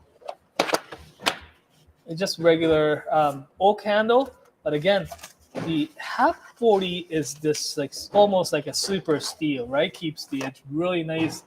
Look at the polish. Look at the shape too. Right? Yeah, it's got a little drop. Yeah, I really like that dip down. Yeah, and the new line or new batch of the Senko will have this shape. Oh, really? Yeah. Oh, new- cool. new So batch. they're changing up, Yeah, he's changing. and that'll be a permanent change, I'm guessing. That's what I think. They are calling the Senko A. A is the Japanese word for sharp. So Cool. that will be coming up in pretty soon. That's awesome. I'm pretty jazzed for those. Okay, let's open some more of these Senkos. Yeah, I really like the Senko series. I like that. What does he call this finish? Is that the Senko finish? Like that? Those It's hammer marks? the hammer pattern is called Senko. The Senko, like flash, right? Right. So that's what Senko means then. Yeah. Senko means flash. Okay, cool. Get my hand out of the way of the handle here too. Yeah, so that's a desert ironwood handle, and that's I think the 7th hardest wood in the world. I'll do some of It the actually gets here. harder the more you use it, harder and smoother, which I think is super cool. These ones are a little bit like Show these these are the guys same off? handle, right? Yeah. I think.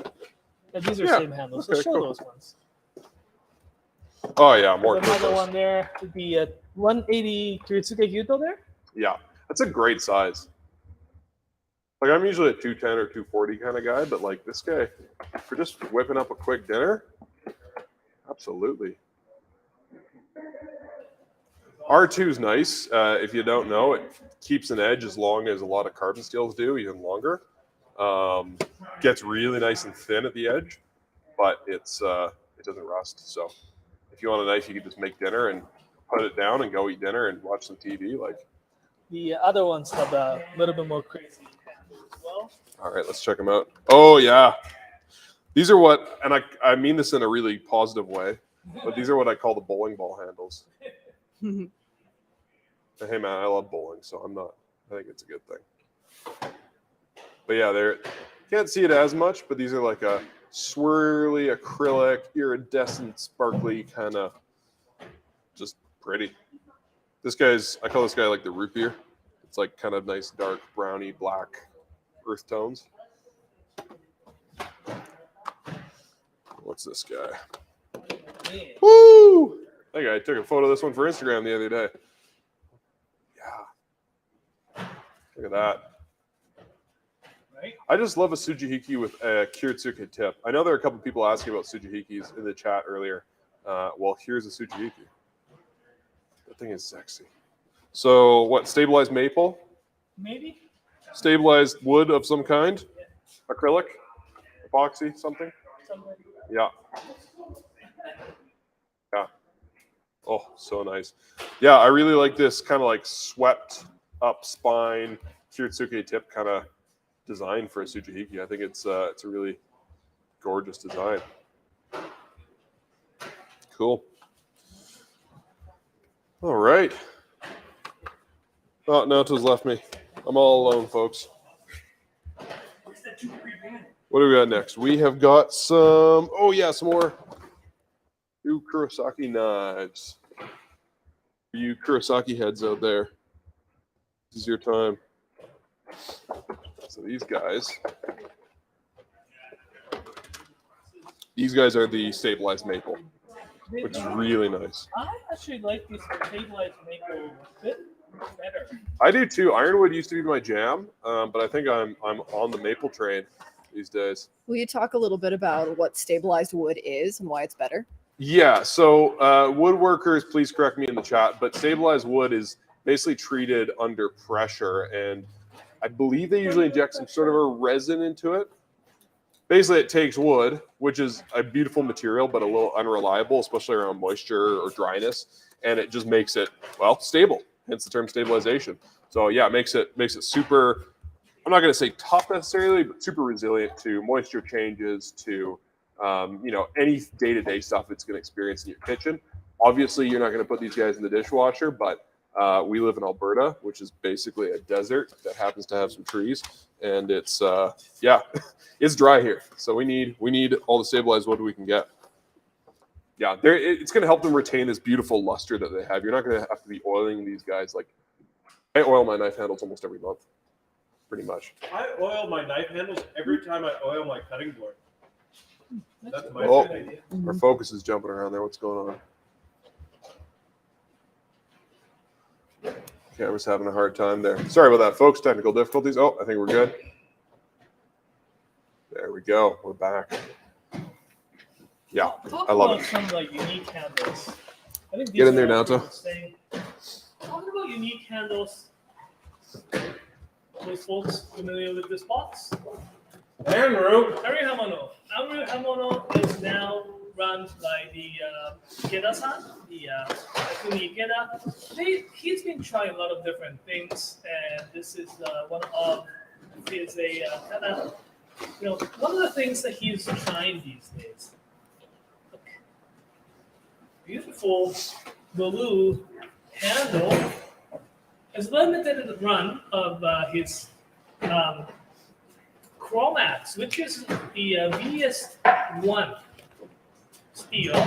It's really nicely polished, nicely brown. And look at this beautiful blue handle here, right? It's too big. Perfect. Outer blade will be. I did the interview Ikeda-san about the generation change, and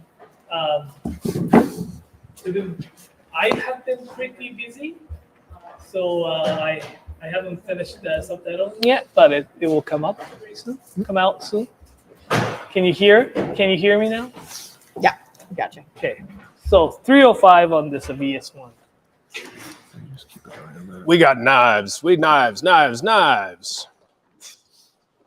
I hope anybody who watched Sharp Knives 11 got to see our friend Nathan's fantastic video, his zany, entertaining video.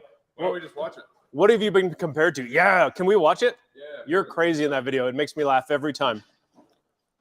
Yeah, Sky and I had a lot of fun making this one, so we're just gonna watch it again. Come on down to Crazy Nate's Knife Warehouse for the famous Knifewear Garage Sale this May 16th to the 23rd. Hey kid, want to buy a knife? We got one-of-a-kind knives. We got knives from new makers. Come on down to Crazy Nate's Knife Warehouse. Every knife your mother could ever want. You know me, I love in-flight peanuts, but you don't need to travel across the world for a Japanese knife. We bring them to you. We got Wa handle, Yo handle, Kurochi, Tsuchime. Look at all these knives. I got too many knives. You gotta take some of these knives off my hand. We even got Meguro Bochos, and we're slashing prices. Oh, you like psychedelic knife handles, man? Far out, dude. Look at those trippy colors. We got all kinds of these things, man. I got so many knives, they're falling out of my pockets. Look at all these knives, oh my God. They say Santoku means 3 virtues. Well, we got 3 virtues for you. Deals, deals, and more deals. Hey kid, you wanna buy a Hanora River Jump? Check this out, I got the good stuff straight from Japan. Look at this, real authentic Hanora River Jump. No fakes, no nothing. At Knifewear, we got Canada's biggest selection of Japanese knives. But just for you, I went straight to Japan and I got even more! Remember, that's the Knifewear Garage Sale, May 16th to 23rd. Shop in store in Calgary, Edmonton, Ottawa, or Vancouver. Or hop on the World Wide Web and surf your way down to https://knifewear, whoa, big wave, .com/GARAGESALE.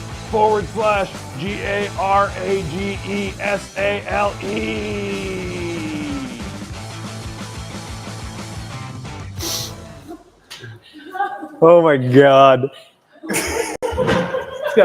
I can't believe We officially cracked up the warehouse, ladies. You're hilarious. This was my masterpiece. I will never make anything as good as this. Yeah, as Kevin said, this is our Citizen Kane. Do you know what? Sorry, Nathan is already married. That's it. He's already off the market, In ladies and case you gentlemen. were so incredibly turned on by that Hawaiian shirt. The $10 shirt that Valley Village had. That was a pretty sweet shirt, I gotta say. It's still here. I think we should all don Hawaiian shirts soon. Yeah. But listen, if you switch camera, we got some other stuff here that Naoto's brought in that I'm pretty excited about that we finally have. And we've actually had them years ago, but Hasegawa cutting boards. Hasegawa is this great company. They make really awesome, very, very functional products. And their mainstay is these cutting boards. Their cutting boards are not just a plastic cutting board. They're really quite cool. Maybe I can get the picture close up here. Look at this thing.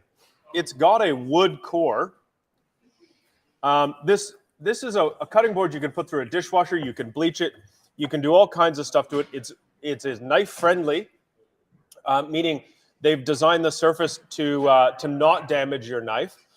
They've also put an antibacterial surface on the cutting board, and it's very, very good at what it does. And what it does is keeps bacteria from growing.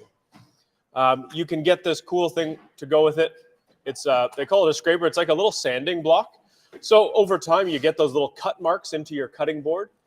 Those little cut marks can be fine little gaps that can harbor bacteria. So you use this to clean the surface. You just run some water on your cutting board, and you sand it down first to the rough side, then you finish with the fine side, and it gets rid of any of that sort of gross, sort of dark color stains to it.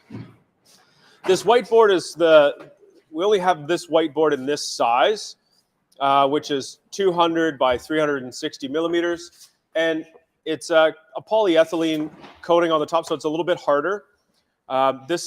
They call this more of their home use. These are more of the professional grade ones. These guys are covered in, actually, it's kind of a rubber finish on them. And as you can see from Naoto behind me, we have multiple sizes. That size that he's holding is an amazing professional size. You can fit a whole salmon on top of that. And if you have ever dealt with cutting up whole salmon, it's kind of hard to find a cutting board that big.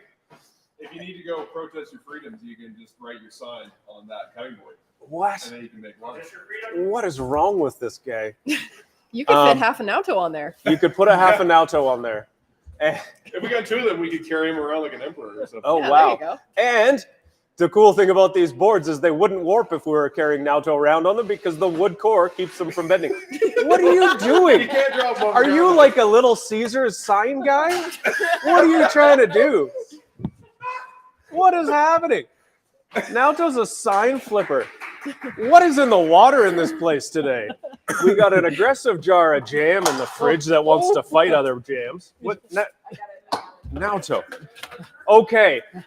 The tables have turned. This is Now also a Naoto's very cool destroying knives. product from Hasegawa. Oh, the turntables. Every sushi mat you've ever bought is made out of bamboo, and that makes sense because it's from Japan. But then you wrap it in saran wrap so nothing sticks to it, and then you have to still go and try and scrape the sticky grains of rice off of the bamboo, and it's not necessarily the cleanest thing because it's got fabric, like twine wrapping it all together. This is a rubberized plastic sushi mat that has got this really fine texture, and I don't know if your rice cooker paddle has that fine texture on it. Mine does, and no rice sticks to that paddle. This is actually quite brilliant. It would last forever, and it's everything you want in a sushi mat. It feels exactly like a sushi mat, except for you can run it through a dishwasher and actually clean it. I get scared when I'm washing my bamboo sushi mat. Like, how much soap do I actually can this take? Like, Right. This is brilliant. I think my favorite thing about all of the Hasegawa stuff is of the hundreds of products we sell, these are like maybe 3 of which can go in the dishwasher, which is just great. It's super easy to care for. Right? We had somebody asking if these boards are NSF certified. For those that Okay, needed so in the they're kitchen. not technically NSF certified. They are. I'm just looking at their website. Oh, is it? Okay. Yeah, it doesn't show on their regular product pages, but on their website, NSF certified. So on the what I was going off was their thing, which is they're sanitation certified in Japan and in the EU, dishwasher safe, bleach safe, antibacterial, wood core. They are quite light, to be honest. And yeah, they're awesome. You can also use them like a fan or a surfboard. What's the matter or- with people? Lights are warm, just try to keep the talent. All right. Talk about we brought these ones in. These are called universal design. Sometimes holding a knife the way a normal knife is designed is difficult for some folks. And do we have the two? Do we have 2 different kinds? Like, We have these things called universal design. So it allows you to grip a knife in a very different way. And if you have some sort of mobility challenges, this might be a super useful thing. It's also a small, light little knife. I mean, something like this could be great for kids. This one's really unique as well. Totally different handle where you can get your hand right in on top of the knife like this. And you can do this kind of motion. Oh, That's how they kind of designed it for. it's got this like, this is really smart. Universal design. That's what they're called. Nope, other way. This way. I know. But it's actually pretty decent edge. Yeah, do you know what kind of steel these are made out of? Oh, yeah, these are VG1, sharp. I think. VG1. VG1's a pretty hard steel. That'd keep a nice edge. Yeah. And it's Sanmai. It's the 3 layers of steel. Yeah, it's sharp. It is like It's a real very proper nice and Japanese thin. knife. Yeah. And it looks like the handle's actually, is it micarta? I think Paka. Paka wood. Yeah, durable handle. Yeah, there you go. Okay. What else we got? Oh, we got some really, let's get the whale knife out here. Yeah. We need the whale knife. These are just fun. Do we have, how many different whale knives do we have? Just 4? 4? The whale knife. Look at this fun little fella. Right? It's called a whale knife because it looks like a whale. You don't use it on whale. It's not made out of whale. It just looks like a whale. Might take a while if you're trying to take down a whole whale with that knife. You'll have a whale of a time. It comes in 4 different. I'm trying to get them to send me home. You know Oil that, right? shapes. This is blue steel. It's San Mai. It's got all the great things, isn't it? Blue steel. No, I don't think so. It's a blue whale though. Here you go. It's the 3 layers of steel. 3 layers of steel. This is like a real Japanese steel blade, and it's kind of a fun shape. 4 different shapes. Oh, we have all 4 of them here. Okay, who can tell me what these 4 whales are? Maybe you should put it in the chat. What's this one? What's this one? That one? Nazasu. Raphael, Leonardo. Da Vinci? Tom Hanks. Yeah. Am I allowed John to Paul, answer? George, and Ringo. Okay. What else do we have? Pans. Oh, pans, Those and pans. pans. The people want to see the They're pans. fantastic. Oh, we've had a long week here, guys. We'll be back on Monday, but we're gonna stick around. But first, we have pans with removable handles. Oh my god. Come on, tell me you don't want that for camping. Also, when you chuck your pan in the oven and you go to take it out of the oven, you have a cold handle. These are not just a frying pan. They look kind of funky. That's because they are actually a hand-hammered carbon steel pan. These things are pretty heavy and they conduct heat incredibly well. So if you're looking to get that ultimate sear on something, say you've just spent $25 on a piece of halibut, which is the price of a piece of halibut, well, a price of a piece of halibut that would fit in this pan, like 5 inches, you don't want to screw that up. So get a good pan. You get more than enough oil in there. You give it a good sear. You put a chef press on top. Chef press gives you nice even contact. Man, these pans are awesome. What type of handles are those? Detachable? Oh, I thought they were like Florida pan handles. Oh. Oh my God. Wow. You're Oh, up. thank God. I've been trying for years. Florida man handles. I don't even know what to say now. Look at this guy. You can cook stuff in it. Single serving of paella. A single serving If of you want to win paella. somebody's heart, make A little them, like, risotto. a personal paella in that. Oh, you could. You know what? Dude.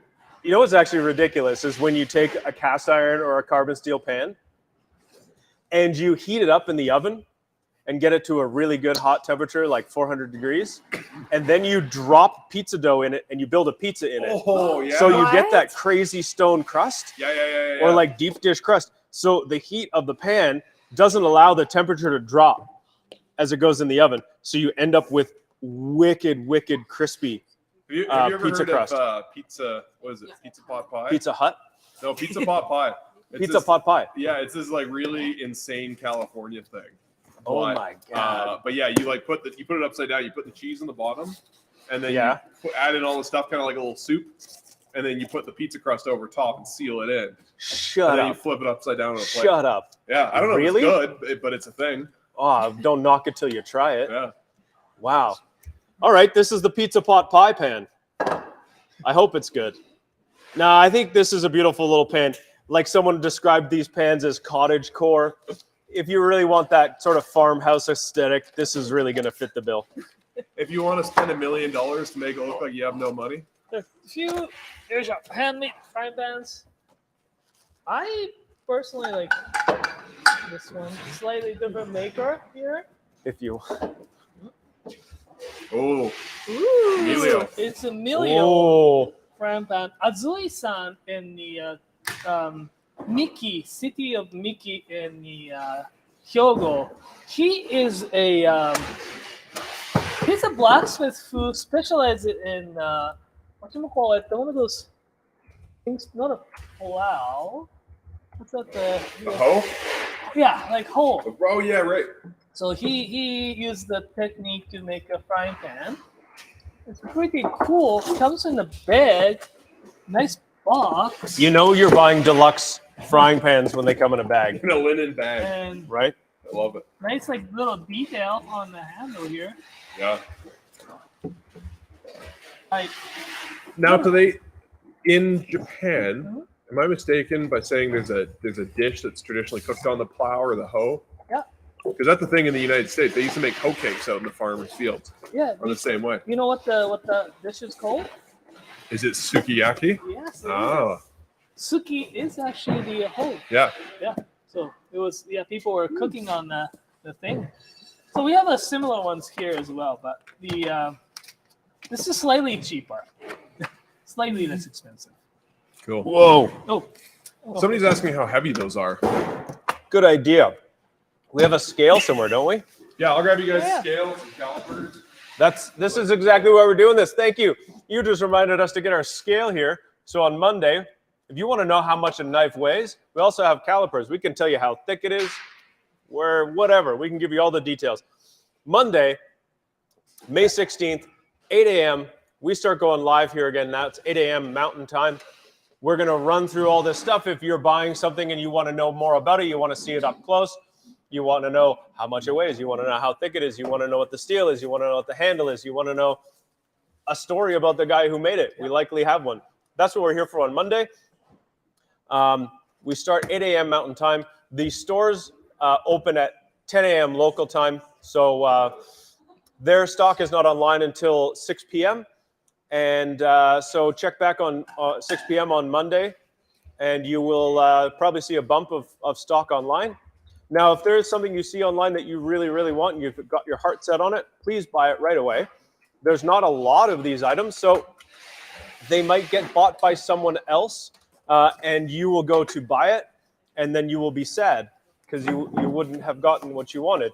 So you can always buy it, and if you have other things you want to purchase, you can just make a second order. Later in the day, we can combine the orders.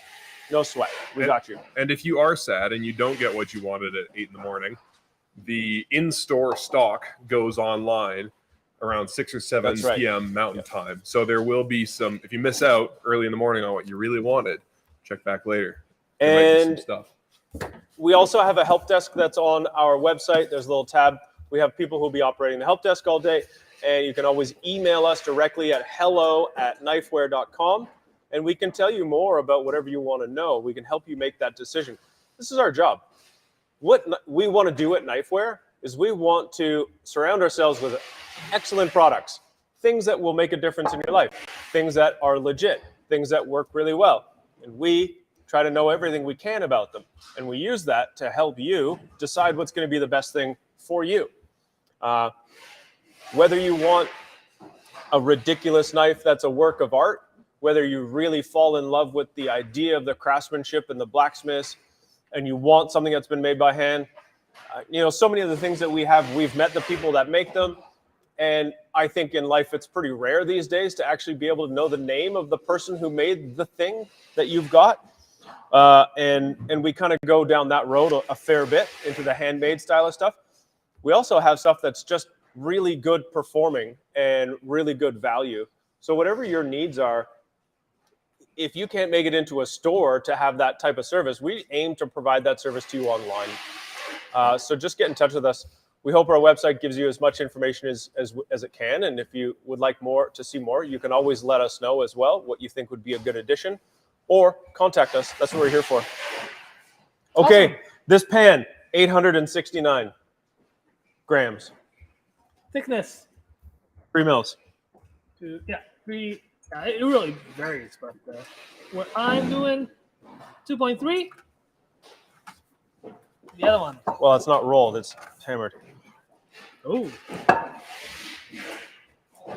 They are the same size. This one is 400 grams heavier. Why? 200 grams. 200? That was 800. Oh, I thought it was 600. Sorry. This one here is the kilo. Thickness is about the same. The handle's a fair bit thicker on that one, so the weight might be in the handle here. Or maybe the thickness on the bottom may be different. So these are the two detachable pans, right? No, that's attached. Okay. Richard's asking about the detachable ones. Detachable? Detachable. The weight on the detachable pans. 7? With and without the handle. So this one here, the size 24 centimeters, I believe. That is the just over a kilo, 1120 grams. The Look at the caliper here, thickness here. It's 2.3s, pretty much the same thickness, but without the handle. So the handle is like 50 grams.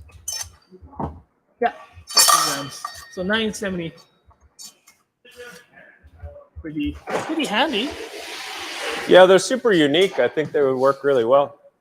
We have something new that we've just brought into the stores here, something that we've actually built and designed. We've made the Cook's Notebook. It's not just a normal notebook, because after years of writing notebooks in kitchens, we added a couple of features to it. First of all, checkered pants. There's a blank table of contents that you can fill out. So as you input recipes, you can make an easy reference by putting in, my beurre blanc recipe is on page 5. Now, who knows what you're going to use it for? We've put in a little circle, a little faint circle there, so you've got a bit of a guideline for a plating diagram. Check boxes on the edge of every page. Those check boxes, of course, for making a checklist, if you didn't know what using a checkbox was for. Right? Now you know. We've got some fun little quotes here on pages 2. This one says, "The secret to a good mop is a good sweep." That is some sound chefly advice right there. Secret to a good mop is a good sweep. You are only as good as your last plate, and ain't that the truth? That's like philosophical. Now, every good notebook has got its table with conversions of, weights and measures. We thought we could go a little further. This is our first, let me preface this. This is our first foray into making this book. We plan to make more, and we'd like to actually improve them. And we hope to get your input. So if you get one of these books and you use it, and you think any of the information we've put in here is just total BS, you tell us. You call us out on our BS. If there's something you could be mildly improved. Oh yeah, just hit it straight. And if you think there's things that, giving me restaurant PTSD. Yeah, absolutely. Join the club, man. Let us know. We'd love to add stuff. We'd love to correct stuff. We've got things like a little bit about texture. We've got stuff about taste, like sweet, sour, salty, umami, bitter, some base aromatics. Pardon me. The real gist behind these, sometimes you go to make a dish, you need a little inspiration. So maybe you need some inspiration. Maybe you're tasting something that you've made and you're kind of wondering, what is it that it needs? You can run through this and say, well, I've got something, what kind of, I want something hardened or I want something crispy. Maybe I want to add something dense and chewy, right? It helps you to kind of get your creative juices rolling. Or maybe describe the menu item or critique a menu item. We have some fun baking ratios. Of course, the standard volume and metric conversions. We've got a couple sous vide temperatures. What temperature to cook things at and approximately how long. Knife scales, some plating diagrams. Of course, we're a knife store, so we've got some stuff about how to hone a knife, how to select the stone for sharpening, some quick guidelines on how to sharpen. And then we've actually added a whole ton of mental health resources for all the Canadian provinces. Because as someone's already mentioned, some restaurant PTSD, it's a real thing. And if you should be able to access mental health support as easily and as quickly as you possibly need it. And you should never be afraid to ask for it. That's our book. And yes, it has a ruler. So I hope you enjoy it. And if you don't enjoy it, please tell us why. And we'd like to make it perfect. I want it. The people whose submissions That's right. get included in the next round. We're going to include, if you send us a submission and it's so good that we can't keep it out of the book, we're going to put it in the next printing of the books, and then we'll send you a copy of the book for free for your contributions. Wow, Nathan, you're tall. That's my story. We've really wanted to do this book for quite some time, and it's already in the stores. It'll be there when you're at garage sale. And pick them up, give them to all your cooks. Let us know what you think. I hope you enjoy it. I think it's a great idea. That's fantastic. Well, and you don't have to be a chef to use it, No. right? There's no sense, like, if you wanted to, maybe you're looking at grocery store bills right now thinking, things are a little expensive. Mm-hmm. And instead of maybe throwing away all of your grocery list, maybe it's time to put them in a book. Maybe it's time to start measuring your food and paying attention to how much things cost a little bit closer. Who knows? Yeah. Yep. I'm into it. But listen, everybody, I got to run. I was given a blade in Japan from Doi, not a sharp one, one that has just been forged. And I'm going to head over to a blacksmith's house, and I'm going to try and What? turn it into a knife. What? Yeah, I'm going to go to Andy's. Oh, that's Naoto's a sucker. You're He's cheating. going to try and use You're all the cheating. equipment we have, You're which cheating. is more difficult than going to somebody who's got a massive belt sander and know-how. you're cheating. Like, you're I'm not cheating. I'm using the resources available to me. I am winning. That's what I'm doing. There you go. All right. Well, thank you, Okay, bye, everybody. YouTube celebrity Mike Rinch, everybody. Yeah.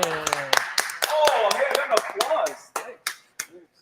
applause. In case you just tuned in or you have ADD like me and you didn't pay attention earlier, the Knifewear Garage Sale is from May 16th to 23rd. Starts at 8 a.m. online, 10 a.m. in store. Both online and in store have exclusive inventory. So if you are worried about stuff selling out right away, if you're online, shop online, or if you're in store, go in store. It'll be a lot of fun. Other things, we got a knife giveaway. Guys mentioned it a few times, but we are giving away 2 knives on Monday. We're going to draw these right before the sale starts on our live stream. And so you can win these or enter to win these by checking out Monday's episode of Sharp Knives Rock on the YouTube channel.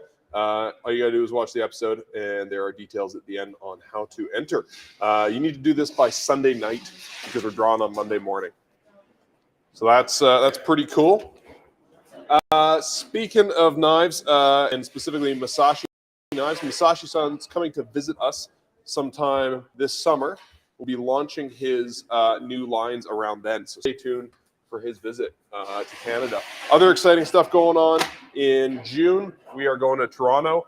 A couple of folks from our Ottawa store are going to Toronto, and they're going to be at 28 Bathurst Street in Stacked Market from June 13th to the 19th. Selling knives, doing the usual thing, but they'll also be sharpening knives. Oh my God, is that the beer trolley? It's beer o'clock, everybody. Courtesy of Ellie and Village Brewery, our neighbors down the street. Naoto, we've got a cider, we've got a jasmine rice lager. Oh, Jasmine rice lager. Right? Sounds cool, hey? Give me that. And a crispy lager. Okay. There you go, Thank Sky. you. The invisible voice is Sky from our video and photo department. Just want to let. Hello. What's that? What do you want? What's I'm doing some beer That's the deliberations. jasmine rice Oh, lager. okay. Try that out. Okay, just for I'm you very guys, curious. I'm going to need a sip of that jasmine everyone rice one. know that Yeah, thank you. I just stashed a cider for later. we just received a few boxes of the some cool knives, including this guy, Tastes like beer. including this guy.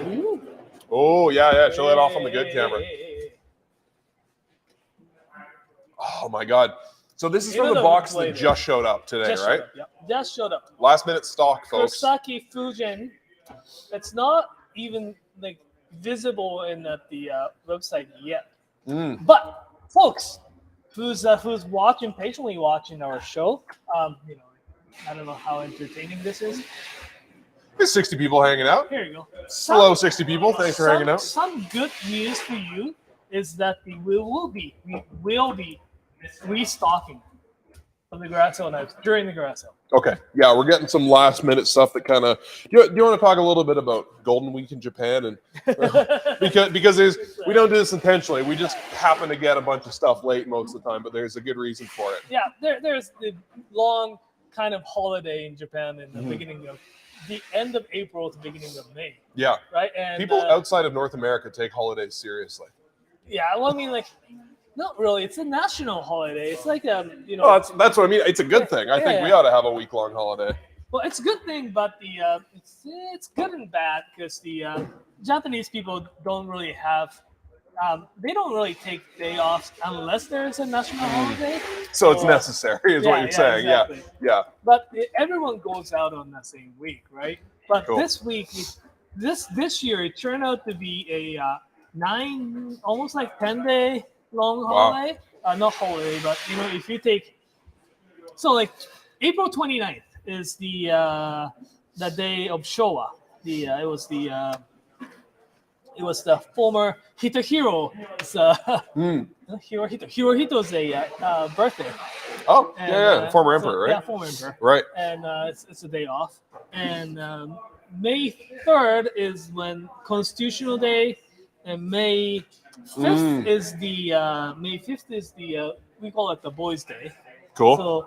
So in between, it was like between the Sunday, Saturday, and everything. It's a combined, perfect storm of, exactly. of holidays. So, Yeah, like, cool. A lot of people took like 27th to May 6th or something like Nice. very long. That was Cool. good, but Yeah. because of that, As a result, stuff doesn't leave until Japan until like a week or two before Well, yeah. the sale, something and so like this kind stuff of inevitably shows up late. thing. So Beautiful. these guys, they just showed up. Are these going to be on sale Monday, or are they going to be on sale later in the week? On Monday. On Monday. Yeah, Okay. it's gonna be on Monday. What I'm saying is that there will be some boxes actually arriving mid-week. We have a live stream on Thursday as well. Yeah, you may actually see noise background. Yeah. So we're hoping that we'll get that last minute shipment by live stream time on Thursday, and Yeah, we yeah. can. If there's something else you're looking for that you didn't find early in the week, then we can help you out with that. Exactly.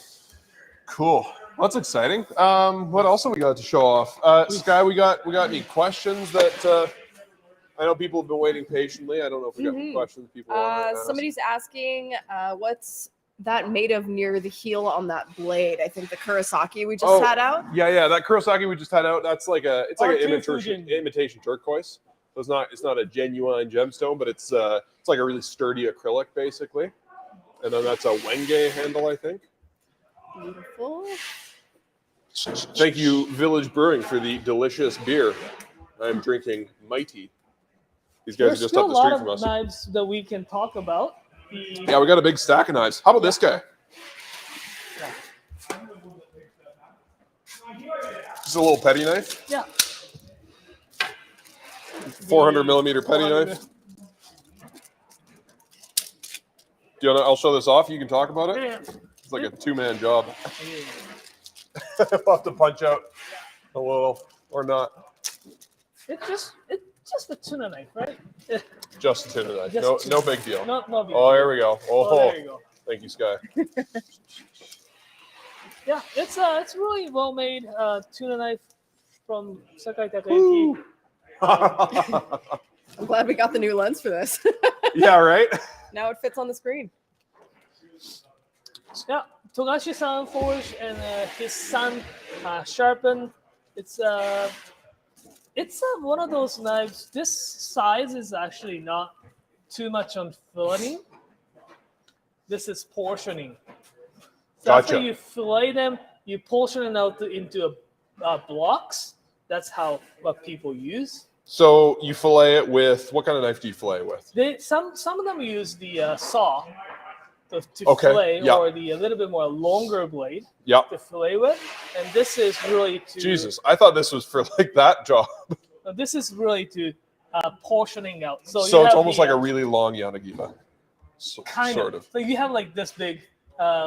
So the filleting a big fish like that, Yeah. you fillet them into, we call it the 5 pieces.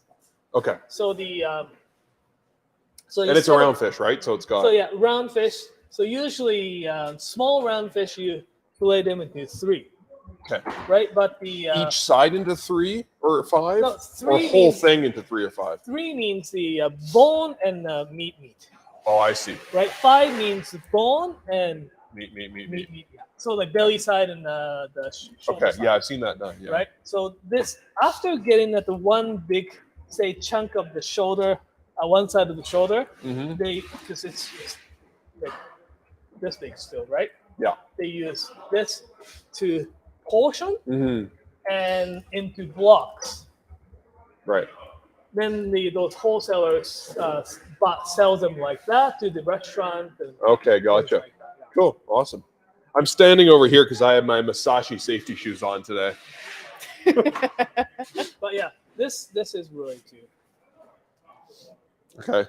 Let's show off something else exciting. We still have some really sexy stuff that we haven't talked about today. And I feel like Naoto, I know you're really excited about these ones. Oh, if you might have noticed we got a new camera lens. That's why things look so much better today. Not this camera, but that camera. We got a great video coming out on Wednesday next week where Naoto refurbishes a knife that Mike destroyed in his dumbass video. And if you haven't seen that, you should go watch it. 10 things you should never do with a Japanese knife. But Naoto repairs it and refurbishes it, makes it beautiful again. So that video is coming out on Wednesday. But you'll notice halfway through or 2/3 of the way through that it goes from looking good to looking really good. And that's because Naoto went to Japan and we got a new camera lens. Okay. So these are like 3 of the crowning jewels in the collection. I know a little bit about these. But I'm a much better hand model than I am salesman, so I'm gonna let her show these off, and now just gonna talk about them. Woo.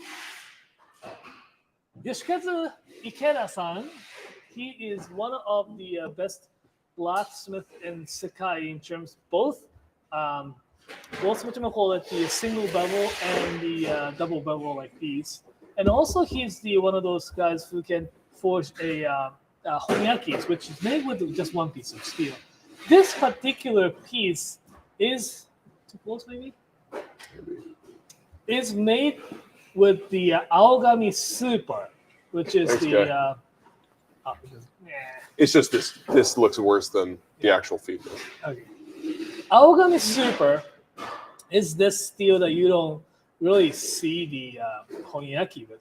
No, it's usually more traditional steels, you right? see the beautiful hamon Right there. as well as like if you look close, you can see a little bit of grain too. It is a mirror. Yeah, I polish. noticed that. It's like a little bit speckly. Yeah. And why is that? It's a steel grain, hey? It's a steel grain. The grain of steel just like shows. Damn. It's beautiful. Don't touch the blade. No, I'm not. Those, yeah. I'm being very careful. It's a masterpiece. It is that. Yeah, that thing's awesome. 3,100 small Canadian dollars. This one here, I believe it's Aogami. Yeah, I have to check if it says Ao. Yes, it's Aogami #1, blue #1 carbon steel. Again, it's another honyaki, but the blacksmith is the Satoshi Nakagawa-san. You saw those beautiful Damascus blade from him before, but he's also very talented to make the blade like this. It is sharpened and in a way that shows the grain. Yeah, you can kind of see it there at that angle. Metal flow or translucent on the blade. Yeah, so those lines are not folds. No. This is one solid piece of steel. Mm-hmm. Ho, ho, ho, ho. But, yeah. And Queensboro with the, yeah. And the other one, slightly different make, Shoichi Hashimoto. He's probably another, he's not from Sakai. He is from, I believe he's in Hiroshima somewhere. Beautiful, like he's a Damascus artist. He is, and he still makes really lots of things out of the Damascus steel, like pizza cutters and stuff. But recently he got into more kitchen knife making. Have you ever seen like topographical maps of like sand dunes or like mines or quarries? That's so cool. Yeah. I'm like getting hypnotized by this. It's a Yuzan. So he uses the 4 different types of steel here. The core, there's a little line right here. Right? Cladding line. Cladding line, and they have the softer lamination on the outside, and the core he uses different again, Damascus. And this one here is just I've explained it a few times. This is not just a showpiece, because sometimes like you see like really crazy Damascus patterns, and it's just a pattern, right? Like the knife is as thick as like axe, and it's not really. Yeah. This piece is beautifully crafted. Yeah, he is a Damascus artist, but he happens to be a phenomenal knife maker. Exactly, it's super thin. I can see that's like razor beam, like to cut with that one. Yeah, no kidding. That's so cool. Yeah, those are just the beautiful three masterpieces. And he does warikomi, right? Yeah, like he folds the softer cladding steel, folds the core steel, and then he warikomis it together. Yep. Goddamn. Okay, what's next? And any questions about those ones, Sky? Somebody asked about the wavy line on the Hanyaki. The wavy line, yeah, that's the hamon, the cladding line. I have a big Bowie knife that's got one of those lines on it. It's awesome. It's so cool. It just looks neat. I don't know. And Naoto, here's an interesting fact, tidbit. We went to visit Nakagawa-san. I say we. You and Mike went to visit him. We actually have a video from him that we played on Sharp Knives Rock. And I seem to recall you saying that the wavy line, the hamon, varies in pattern or direction based on the type of steel. Is that true? No, not the hamon. Oh, okay. I'm full of shit. The cladding line for the single bevels. Oh, I see. Okay. Nakagawa-san makes it a very unique, distinguishable design, or almost like design on the back of the single bevel. So what that means is that if you look at unfortunately we don't have any from Nakagawa-san. Yeah, don't listen to me. I'm a quarter of a beer deep, so I'm wasted. So here, what that means is that if you look something like this, single bevels, right? So this one here, it has got the layers of steel on top, on the back. So from here, this line here down is all hard steel. This is softer steel. So what the Nakagawa-san does is that he does some way to make this really distinguishable pattern on this side, so that you can tell it's done by him, and also two, kind of distinguishes one from like this steel to another. So that's how he gets it. This one doesn't have that one, right? Right. So yeah, when Tanaka-san does that as well sometimes. But talking about the Nakagawa-san, we got the old Nakagawa knives here. So let's check them out. Oh, this one, Owl Woodworks. If you're still watching, I think this is this is the one that Owl Woodworks in Edmonton is very excited about. Let's take a peek there. Owl, like the bird. Boom. Goddamn. It's sharpened by this sharpener called Myojin as well, right? So Naoto Myojin, right? Was that Naoto Myojin? Yeah. And what can you tell us about him?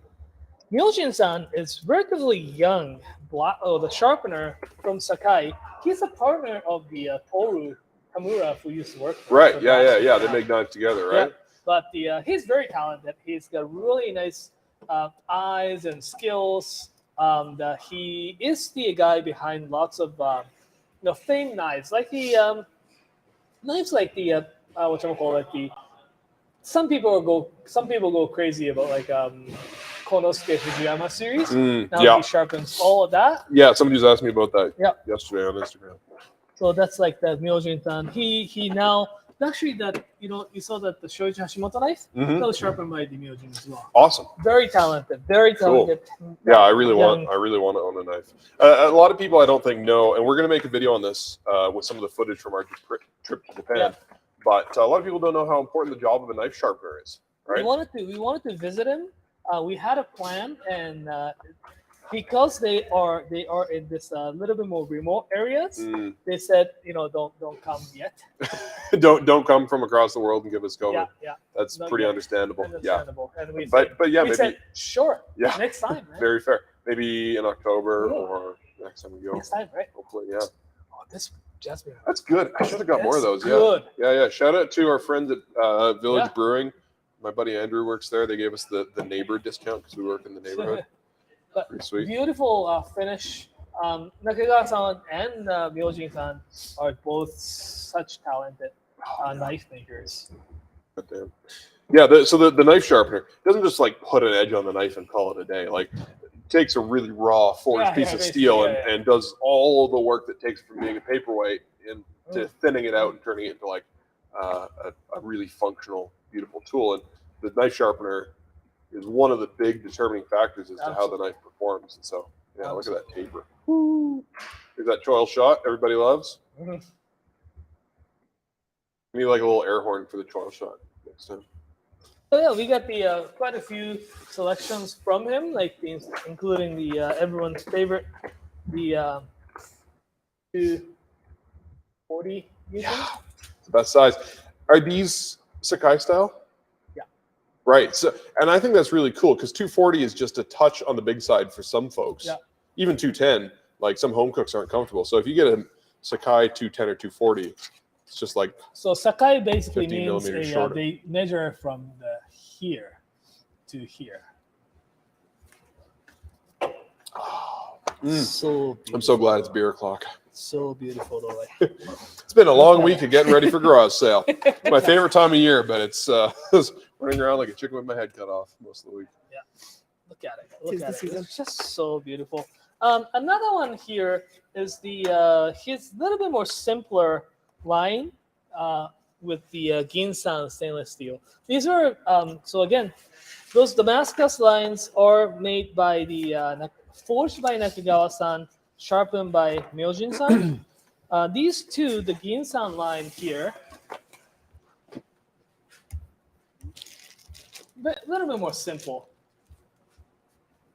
These were forged by Nakagawa-san and sharpened by another really famous knife sharpening place called the Morihiro-san. Morihiro-san himself retired, but his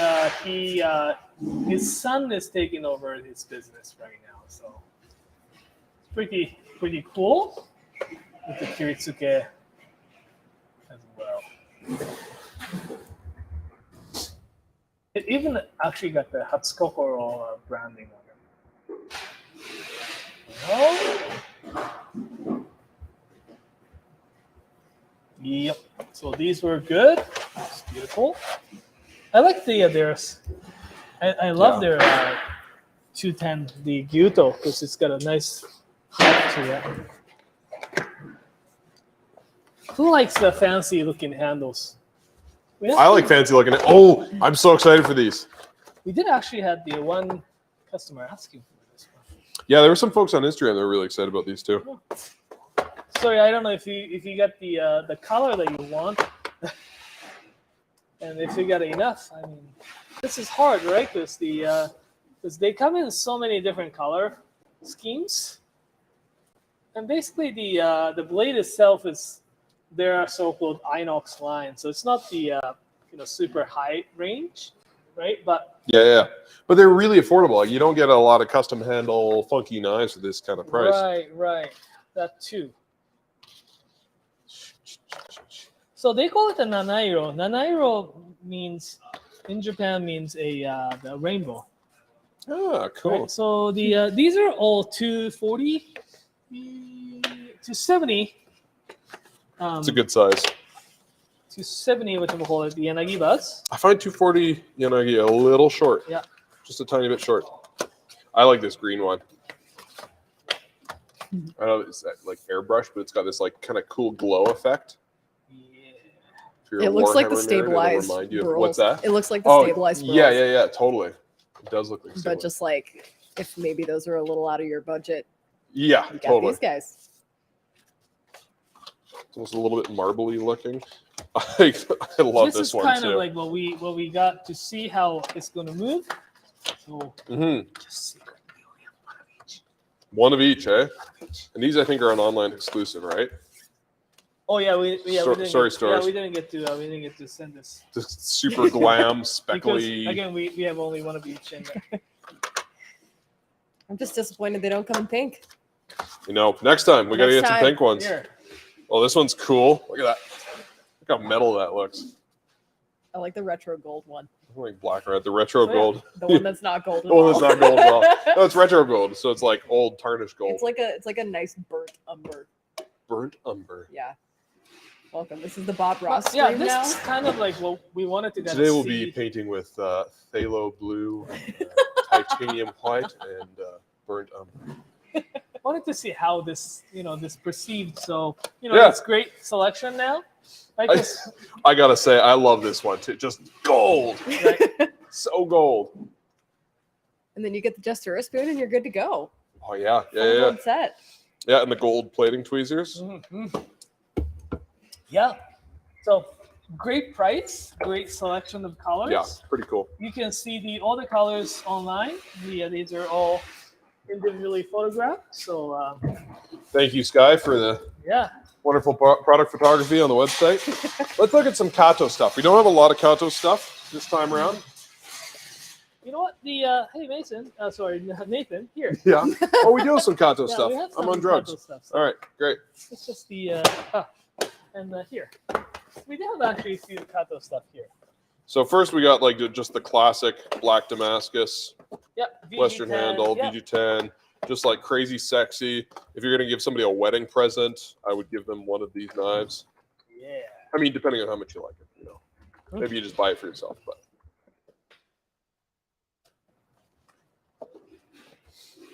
Yeah.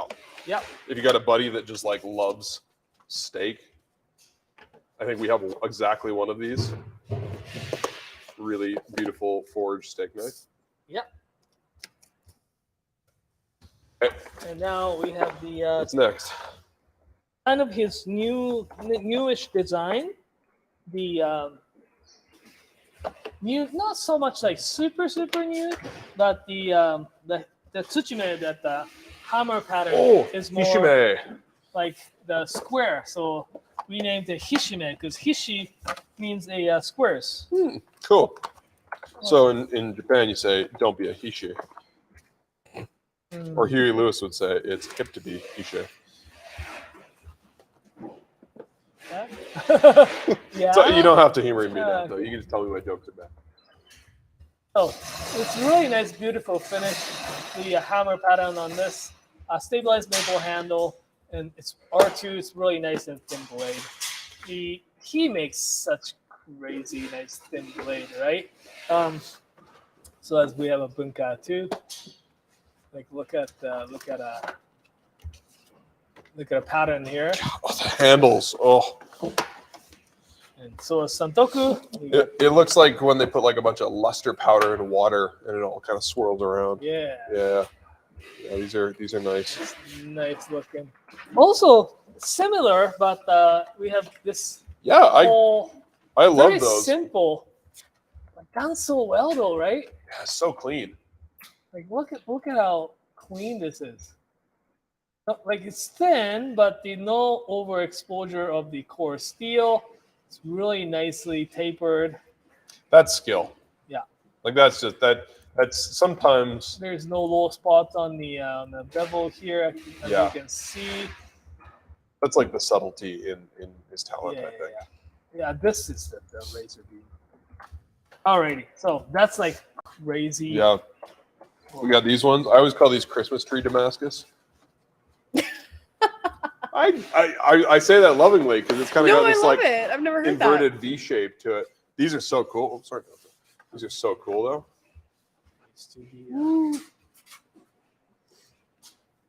Yeah, just like swirling clouds. Pretty awesome. These are SG2 as well, which is a pretty awesome steel. I actually have the petty knife from this line from a garage sale of years past. Oh yeah, that one. I have that knife. It is like stupid sharp. Like he makes these super thin, so it's always my go-to when I'm hauling strawberries, doing small jobs, trimming a brisket. I finally got like a 135 petty or a 120 petty, one of the two, and I'm using it all the time now. Like, how did I not have one before? It's such a handy little knife size. And then we got this one that's like that. What's that? We have one that it's pretty good. It's got the carbon, I think super blue core stainless clad on the outside. Nice. That one's like really nice. Any questions? We're getting down on knives. We're not out yet, but no, not at all yet. We had a request for some Onryu knives. Yeah. We had a request for a Deba speed round Deba speed a little round. earlier. Deba speed round. And Yeah. Well, I'll go was- through these while Naoto grabs me some Debas. and really quick, we had a question about the paper style handles. I don't think we carry any of Paper those, style. but have you heard of like the paper handles? Paper micarta, maybe? Maybe paper. Yeah, like micarta. compressed That sounds paper. about right. Let us know in chat. And if we missed one of your questions earlier and when you're dying to have it answered, okay, Yeah, we got a gasp out of Naoto. He doesn't recognize this one. No, do we have a picture on this one? We do, right? Yeah. Okay. Good. Yeah. Totally forgot about that. It should sit in with So the cool. other knives. Boom. Oh. I think we have other Unreal knives. I'm just gonna grab a few. All right, Naoto. Kenshiro Hatono is Yeah. one of the youngest in Japan. He was born in 1989, 32, in the town of Awara, Hatono. Yeah, Hatono. Sorry, Hatono is one of the few to make handles from Japanese paper, which is later covered with varnish. Oh. Oh, we should we should did try to have find some of we those. did have a Hatono-san's knife before, like once or twice. Oh, we did. Yeah, we did. The So he's not a paper maker; he's a knife maker. no, the Echizen, the place is actually famous for Japanese paper making. That's probably where he got the idea from. The more Very you cool. know. Yeah, the Hatono-san. Well, keep your eyes peeled. Maybe in a future garage sale. Yeah. So this is Anru. Oh yeah, right. These are white number 2, Croce Damascus Santoku, and for like a cool Damascus carbon steel knife, really, really reasonably priced. If you're looking for the smoke and deals part of the sale, this is probably what I would get. I'm a big fan of carbon steel. I mean, I'd probably go for the 210 Guto, but I do have 4 of those, so maybe I don't need another one. Yeah, look at that. Love that cladding too. Like, I like when the guys just sometimes do something a little more simple and elegant. I like the fancy stuff, but I also like these more understated kind of knives. And really dark handle. Love those, like, oh, that's walnut probably. Maybe it's rosewood. Really dark handle. That's rosewood. Yeah. It is rosewood. Okay, I thought so. Yeah. Wow. Gorgeous. Haven't seen that in a while. Gorgeous. What's that? Haven't seen rosewood. Haven't seen rosewood in a while, no. I think they're now getting some more sustainable rosewood. If I'm not mistaken. Deba speed round. Okay. We have for $334, 180 millimeter white number 2 Deba. This is Sakai Takayuki, right? Sakai Kikumori. Sakai Kikumori, my apologies. Tomoshibi. Tomoshibi Deba. This guy is pretty chunky, as they tend to be, up near the spine there. So if you are down with the thickness, this is the Deba for you. How many C's would you say this has? It's 7 or 8 for sure. 7 or 8. Yeah, 7 or 8 it's thick. C's. This guy's really good. Like a Deba this size, you know, if you're lake fishing, like we are here, you know, some of those bigger pike, you're gonna have a good time with this. Little trout, maybe not so much. If you're doing salmon or halibut, I think this is probably the smallest Deba you'd want to use, but like a good, you know, small to mid-sized salmon or a big steelhead, I think you'd have a great time with this guy. Or turkey. Good for turkey. We got some more Debas. Okay, I'm going to do this one first. This is a Kengata Deba, right, Naoto? Sakimaru Deba. Sakimaru Deba, thank you. From Doi-san. Beautiful mirror polish on the outside of the blade. Again, real chunky. I think even thicker than that last one. Maybe more like 9 C's on the Yeah, scale. 9 or 10 C's Yeah. on the thick scale. We got quite thick behind the edge too, right? So if you are genuinely going to be like trying to get through some smaller bones of this guy, I think he's going to handle it pretty well.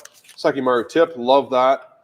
I actually also like about this Deba is it's a little lighter because there's just less knife, a little less height at the heel, and it really tapers down. And so for somebody like me that's not used to using a Deba, I think I would have a much easier time mastering or at least getting good with using this guy as opposed to something really hefty. Next up we have Aogami number 2, $292. Ooh, Croce finish. Love that. Is that Sasaoka? Yeah. Mm-hmm. Yeah, Sasaoka. They make great knives. I used to have a Sasaoka Usuba. Oh yeah, Yeah, yeah, it was good. yeah, great knife. Yeah, sharpened Octagon a few handle. times. Gotta love that. Always feels good in the hand. A little bit of horn. Really simple, elegant blade. Yeah. You used to not see as many Kurochi single bevels, but there's more these days. Yeah. Yeah, that guy's a beauty. Really good price too. What, $292? Yeah. Yeah. That's if you're just looking for an affordable, hefty Deba, get that guy. And then, this guy's only 40 more bucks. Am I wrong? I don't know. Do I suck at pricing? Oh yeah, I suck at pricing. Okay. This guy is $400-ish. We're waiting on a price confirmation on that guy. But this is Damascus. So if you want something real flashy, a real showpiece, you know, you're going ocean fishing with your buddies and you want to show off your, I don't know, knife collection, I guess. This is 411. 411 on that guy. Cool. That's the 180, right? Yeah, so I mixed up those price tags. How about 165? This guy's 180. It's 411. How about Sky D? 165? How much? I think it was 380, but let me double check. Folks, it wouldn't be garage sale if I didn't fuck something up. Beautiful. No, I really like that. And that kind of rainbow patina on the blade. I think that's only going to get better with time. We also have a request for the Nigara SG2 Kurochi Tsushime 240 Gyuto. Oh, Nigara, I wanted speaking my I wanted language. to have the I actually had a pile sitting there. And on the other end of the spectrum, somebody asked, what is a budget bunka that's carbon steel? Oh Budget yeah, bunka. yeah. All right. I think we have a couple of those that Yeah. are pretty awesome right now. Right? So Naoto and Mike actually went and visited the Nigara factory when they were in Japan. So if you didn't see Monday's episode of Sharp Knives Rock, you should go watch it. Not only because we're giving away a knife and you can win it by tuning into the episode, but also because there's like a really cool 5-minute video of them talking about their trip to Japan and talking specifically. Oh, that's not a Gyuto. Well, let's show you this first because this thing's awesome. Really? I love anything that's got like a sword-looking tip. Yep, nothing wrong. Like with that. this just looks straight out of like an Indiana Jones movie. It's so cool. Beautiful tip on it. Really nice if you're following through on a cut. So if you're portioning out steaks or like cutting your own homemade bacon and you have something that's gonna kind of stick on the cutting board, like you're gonna miss that last little bit of meat on the bottom, you can kind of sweep up with this guy as you cut and it's gonna drag through really nice. It's SG2 steel, so stainless steel. Kind of looks like carbon steel, but it's totally stainless, but it has incredible edge retention, sharpness. Handle, swirly, root beer galaxy, Super Mario Galaxy, like just gorgeous. Yeah, pretty awesome. All right, we're supposed to show off a Gyuto, Kurochi Tsushime Kiritsuke Gyuto, or regular Gyuto. Carbon bunka. Oh no, before that. Oh, before that. Yeah. The 240 Gyuto. Kurochi Tsushime. Kurochi Tsushima. Okay, we got a Gyuto and a Kiritsuke Gyuto. It's your lucky day. This guy, oh yeah, it's one of them fancy handles. Looks like we're doing at the Monday live. What's that? Looks like we're doing the Monday live. Like, Answering the questions. yeah.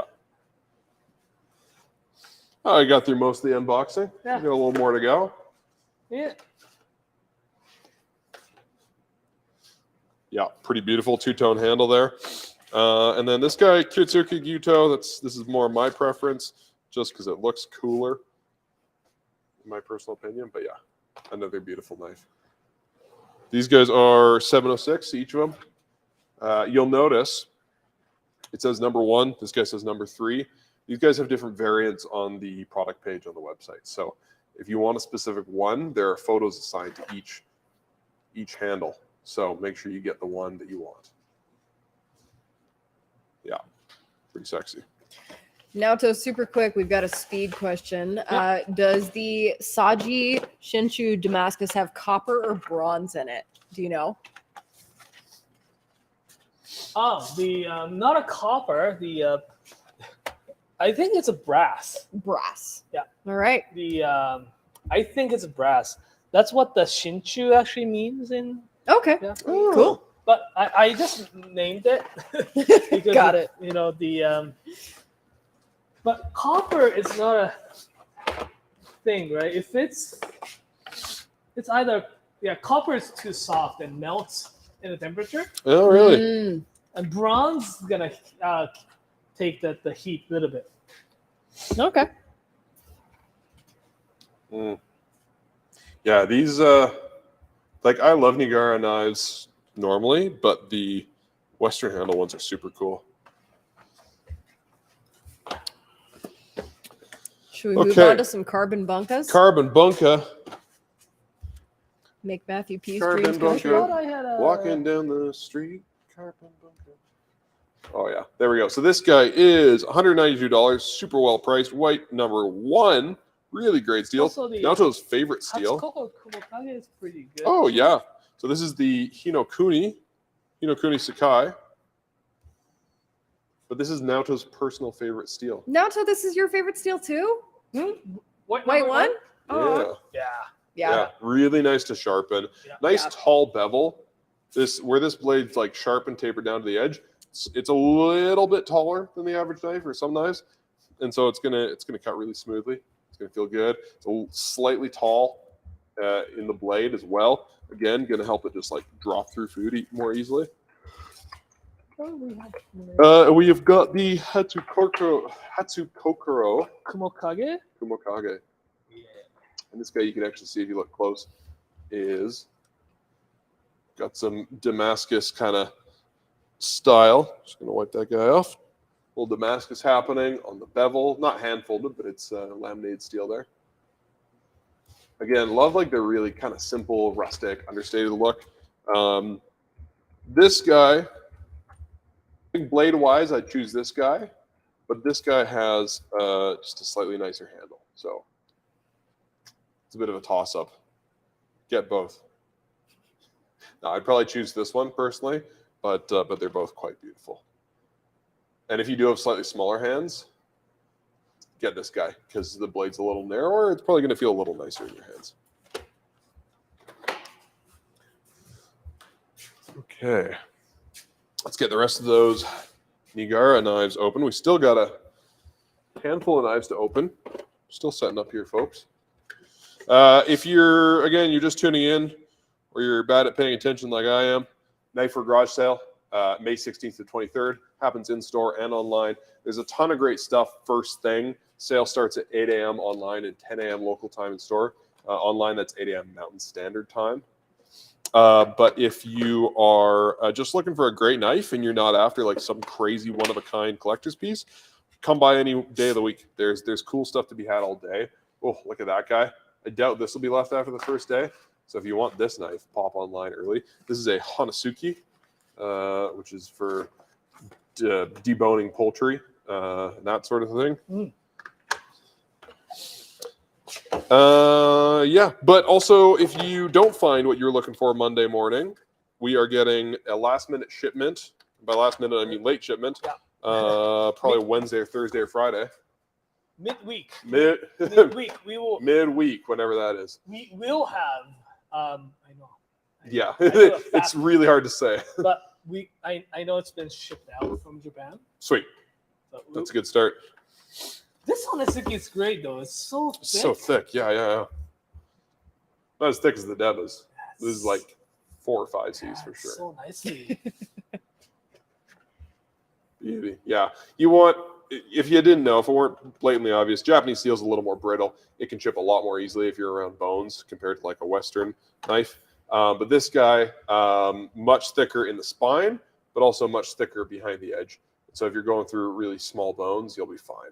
I'm not going to chop through a chicken's thigh bone, but like breastplate, wishbone, that kind of thing. No cartilage, no big deal.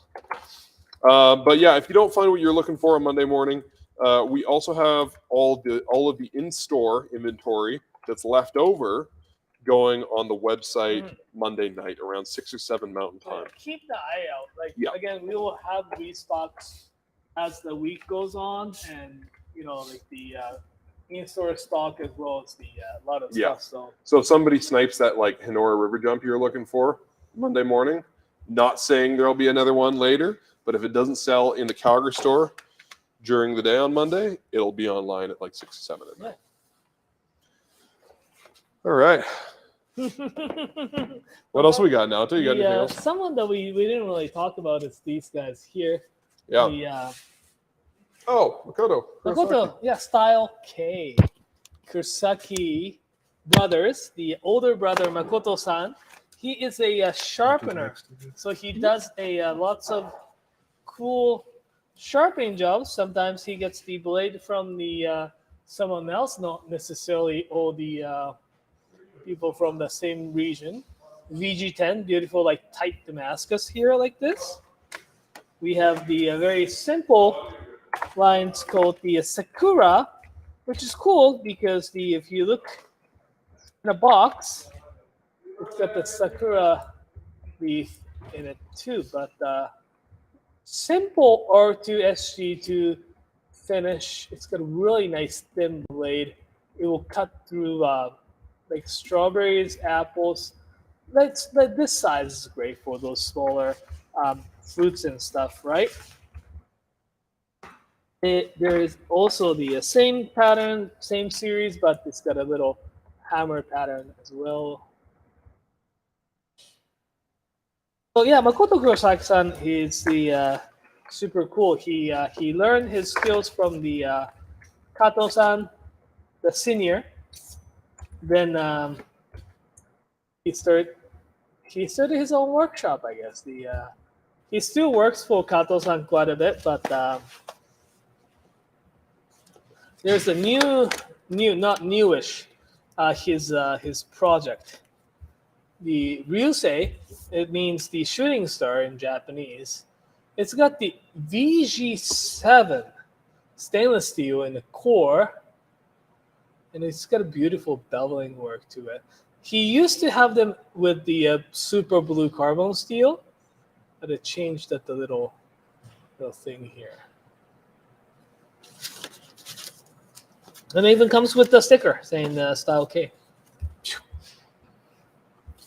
It's a bonus. Little bonus. How much are these guys? Oh, these are actually really great price. The Santoku is $265. This VG7 Santoku is $295. And they come in different shapes. Oh, there's another beautiful cherry blossoms. I get to see the cherry blossom in the first time in 10 years. First time in 10 years. You just more than actually. You haven't been back during the season, hey? No. I had seen some cherry blossoms in Vancouver, but it was a little bit different. Mm. Although the cherry blossoms in Vancouver were from Japan. Oh, cool. Yeah, it was the foreign diplomatic thing that Japanese diplomats or the government just sent those cherry blossoms to the other countries. So the Washington D.C.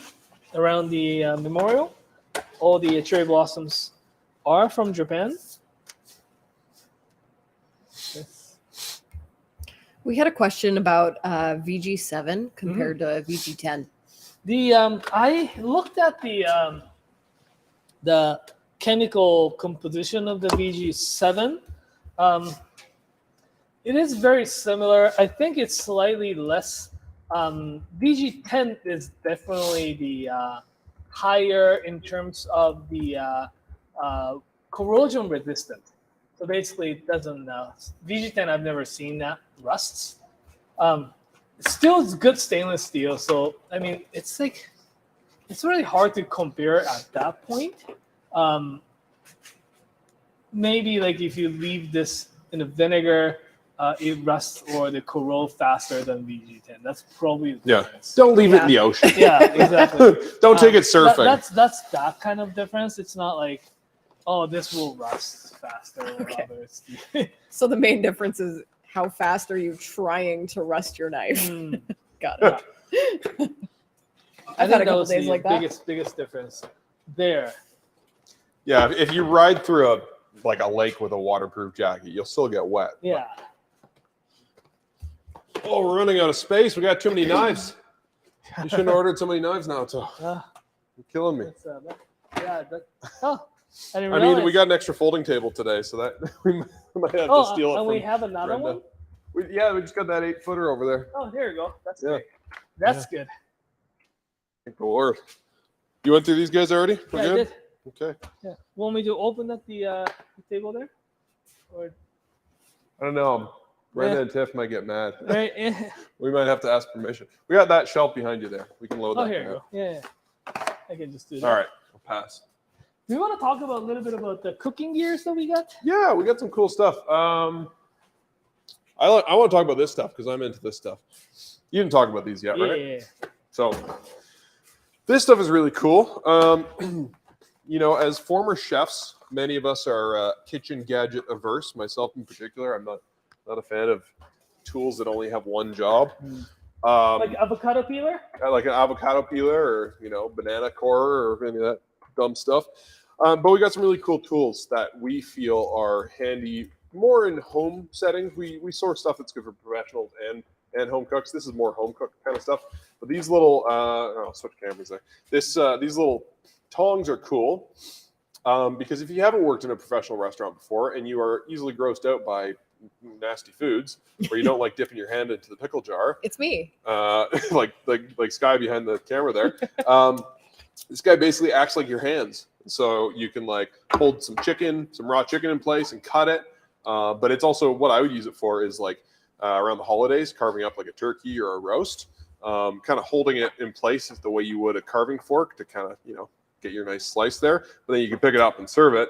I'm personally not a fan of carving forks because they chip knives really easily. So this guy just sits on top, get a little cut, pick it up.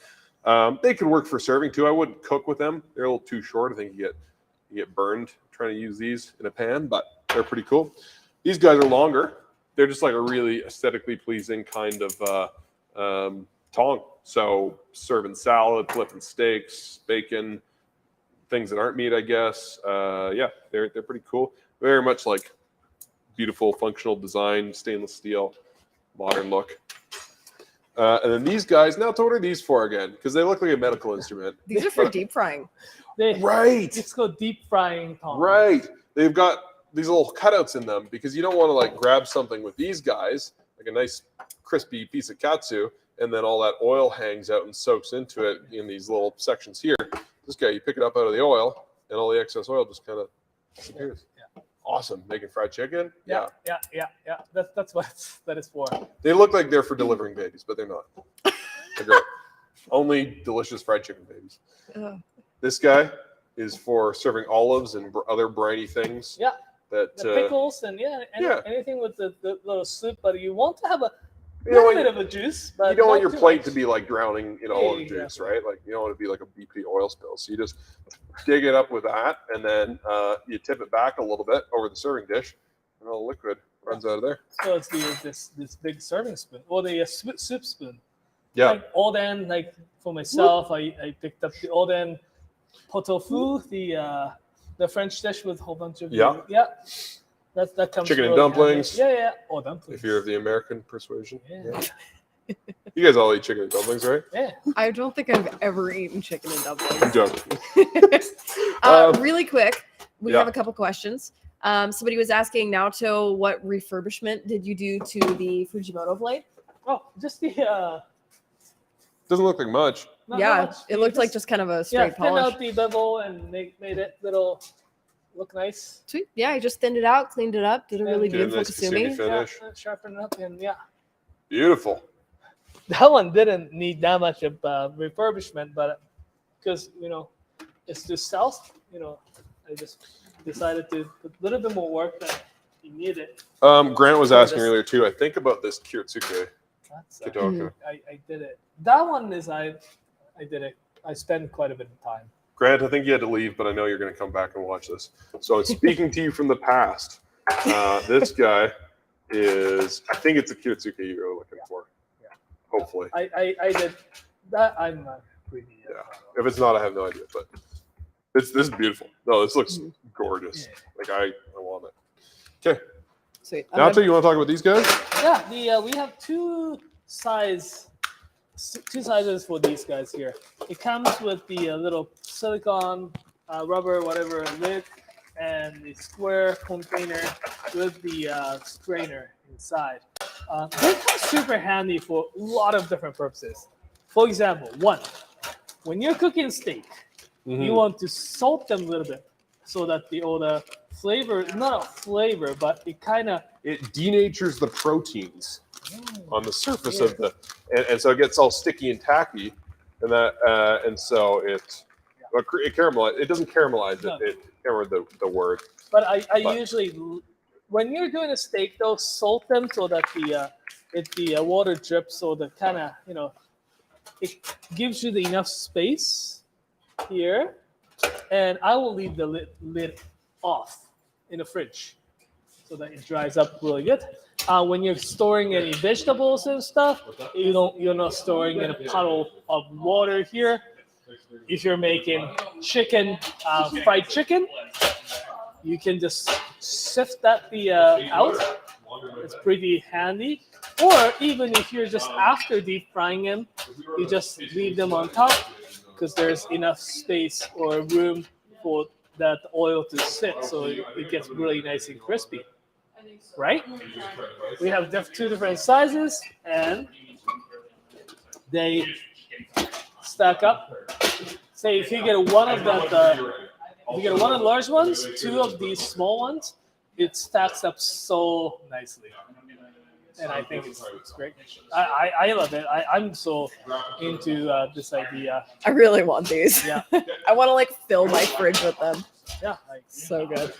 small veggies keeps in here. Yeah. Tofu probably would do really well in there too, Yeah, especially if you're like marinating stuff. Yeah. Gorgeous. Some tips for tofu. Sometimes, I usually put the little weight on top so that it drains them. Use your chef press. Oh yeah. They just came out with the 18 ounce. Yeah. I'm full of good ideas, man. Because I did make this Japanese sort of tofu hamburger. So it basically makes the tofu in a hamburger. You're good. So that's less, it's fluffier, softer, Peace out. and less calorie, right? Anyways, Paper. Flat newspaper. Nice paper. but yeah, these were great. Yeah. Great little tools that chicken wings. Yes, absolutely. Yeah. These comes really handy. These are not designed to go in an oven. I'm sure you can without the lid on, but I wouldn't. It gets a little, I don't know. It is a stainless steel, but it's not a sheet pan. Almost, we name them as a prep pan, so it's great for preps and storage. Don't swallow water into your windpipe. I know. That's a bad idea. Don't do it. Super quick, Naoto. Pavel asked, little has been heard of Masamoto lately. What are they up to now? Masamoto has been around for a very long time. They're good. This is how it works. The knife makers or the knife companies like Masamoto, Sugimoto, Aritsugu, those are the companies who asks the blacksmith and sharpeners to make blades for them. For example, when I went to the when I visited one of the blacksmith in Sakai, secret, I can't really tell who, but there are a whole bunch of blades on the floor. He was a blacksmith and he was Japanese. And it's got Masamoto engraving all over. And we visited it because we do carry their blade, right? So it's how that works. Masamoto is a very well-known brand, and they've done such a great job. But I think it's changing. That I guess the kitchen knife kind of the dynamic changed quite a bit, so that you don't really talk about the knife companies anymore. We were talking a little more like who actually did the work. Because I guess historically it wasn't so much that way. Like it was more, exactly, right? especially probably before internet was a big thing and social media. Like it was just like it was a trust issue too, right? Like people trust that company, right? Things are probably a lot less transparent. And that's industries had to kind of adapt to that to some extent. So so we still get blades the same made, but because I specifically asked one of the blacksmith in Sakai, do you do the way that I asked this question? do you do any differently from one company to another? Like, how do you forge differently? And he's Right. like, no. Like, just, So when he makes a knife for any company, he makes it the same way. yeah. Unless it's With whatever specific- materials they ask. Unless it's specifically asked for. And there are only a few people do this. Cool. So, like, say, there was one that was made a little bit thicker blade, so they make it a little bit thicker. Yep. But generally speaking, they make the blade pretty much the same way and sends off to the Okay, cool. the sharpeners. Yeah. If y'all listening right now like to learn this kind of stuff, there's a few ways that you can get more insider information in the knife world. We're live once a month with Naoto on a show called Naoto's Nerdy Power Hour. It's a sharpening focus show, but the conversation almost always devolves really, into just like answering questions and getting deep down rabbit holes. There's a lot of past episodes that are worth going back to watch for the little nuggets of gold in there. Because Naoto and Mike were in Japan, they took a couple cameras with them and filmed a bunch of stuff. We have like a dozen videos coming out over the next 6 or 8 months about their trip to Japan. It'll be super cool. Yeah, talking about how different knife makers work, some profiles, some more like thematic videos specifically about like how machine forged knives are made, or how steel gets cladded, or what a knife sharpener does for a living. Those videos are going to be really cool, so definitely do the YouTube thing, like and subscribe to the channel so that you see those. Check out Monday's episode of Sharp Knives Rock, because they definitely shared some of those stories. And also giveaway. And there's a giveaway, if you didn't hear us say it already. And I think the week after Garage Sale, hopefully, we'll have a video coming out on our channel about Mike and Naoto's trip to Japan. We put them in front of a camera for like 3-4 hours, and they just talked. It was a lot longer than we. Yeah, I was like, oh, it'll take an hour, no big deal. No, it took like half a day, and but they just told stories and talked about their trip. We're gonna pare that down into like hopefully 45 minutes, show a whole bunch of cool B-roll from Japan, and there'll be lots of kind of cool stories and insider scoops. So stay tuned for that video in a couple of weeks. It was great. Because of the pandemic, we hadn't been able to go back or see those people in Japan over 2 years, and No kidding, lots changed. As soon as that the restriction were eased, we wanted to go and see those people, right? So it turned out to be a really great trip. And saw a lot of people, and also new people that we dealt with before, but we hadn't. He's never seen face to face, right? Exactly. Yeah, you heard of them, you discovered them online, whatever. So it was a great trip for us. That was really cool. Yeah. Well, first time going to Niigata Hamono, right?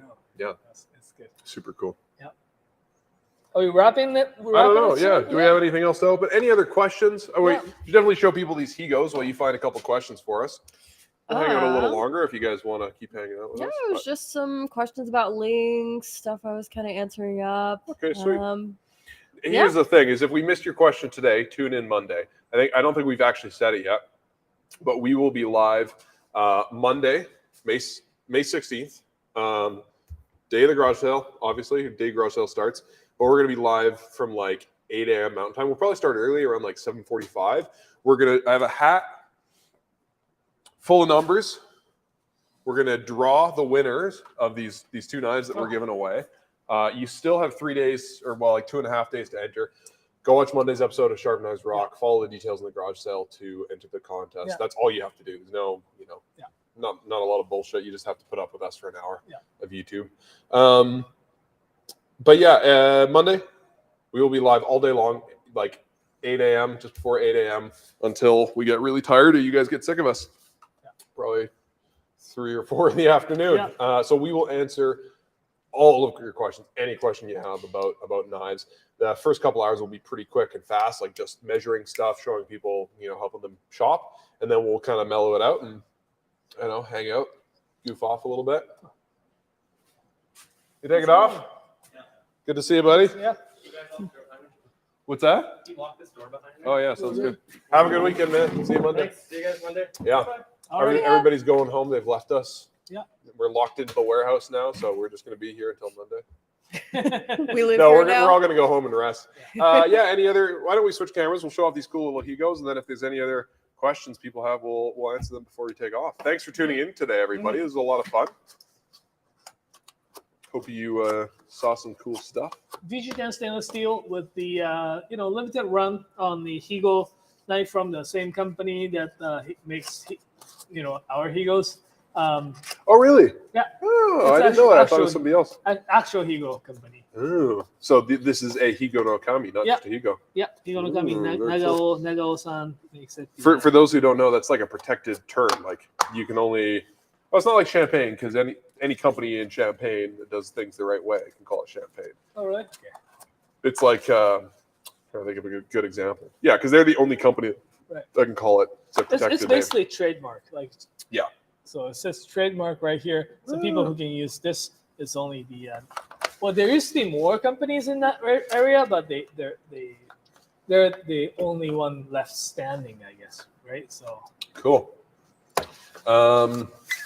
Well, thanks for the love in the comments, everybody. Yeah. Yeah, we're gonna have fun on Monday. We're gonna have a little hot dog cookout. And Erban asked, Nathan, are you okay? Yeah, I think I'm okay. My mic die? No, I'm good. And Erban, I think if you search on the website, it might work now. We were having a little trouble with the search function. Yeah. There early in the video, we popped a link to the stream. So just like scroll way up in chat and you'll find a link to the Scratch and Dent page. Powell L has commented several times with a great video. Great video idea. Nice to have a video about Knifewear employees' private knife collections. Yeah, we'll do probably a video and show some are really, some are bad. And good. Bad in a good way. Bad in a good way. Or good in a bad way. Yeah. We'll definitely do that soon. Yeah, mine's like mine's getting actually to the place that's like my wife's like, what's that? Can't explain. Yeah, right. Yeah, you'll have to like hide this video from spouses. Yeah. I don't know. Yeah. Well, thanks for watching. Yeah.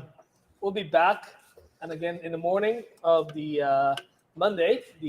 Sky, sorry, can you just pop that link to the Scratch and Dent product in the chat again? Yep, definitely. Thank you.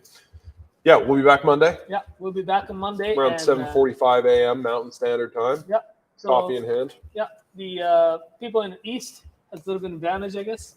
Yeah. It's like 9 a.m. in the east, so. Yeah. So. Yeah, no kidding. Yeah, if there's something really special you want, like one of those custom handles or a Honora river jump, pick like the one knife that you really want. Have your information ready to go. Put it in your Google autofill, whatever, so that you can just add it to your cart and check out as fast as possible. And not everybody's going to get what they want, unfortunately. There's only so much of some of the stuff that we can get. We're pretty limited in that sense, but there is a lot of cool stuff. The good news is if you want something that's not like the craziest, most collector's item out there, you have a pretty good shot at getting it first thing.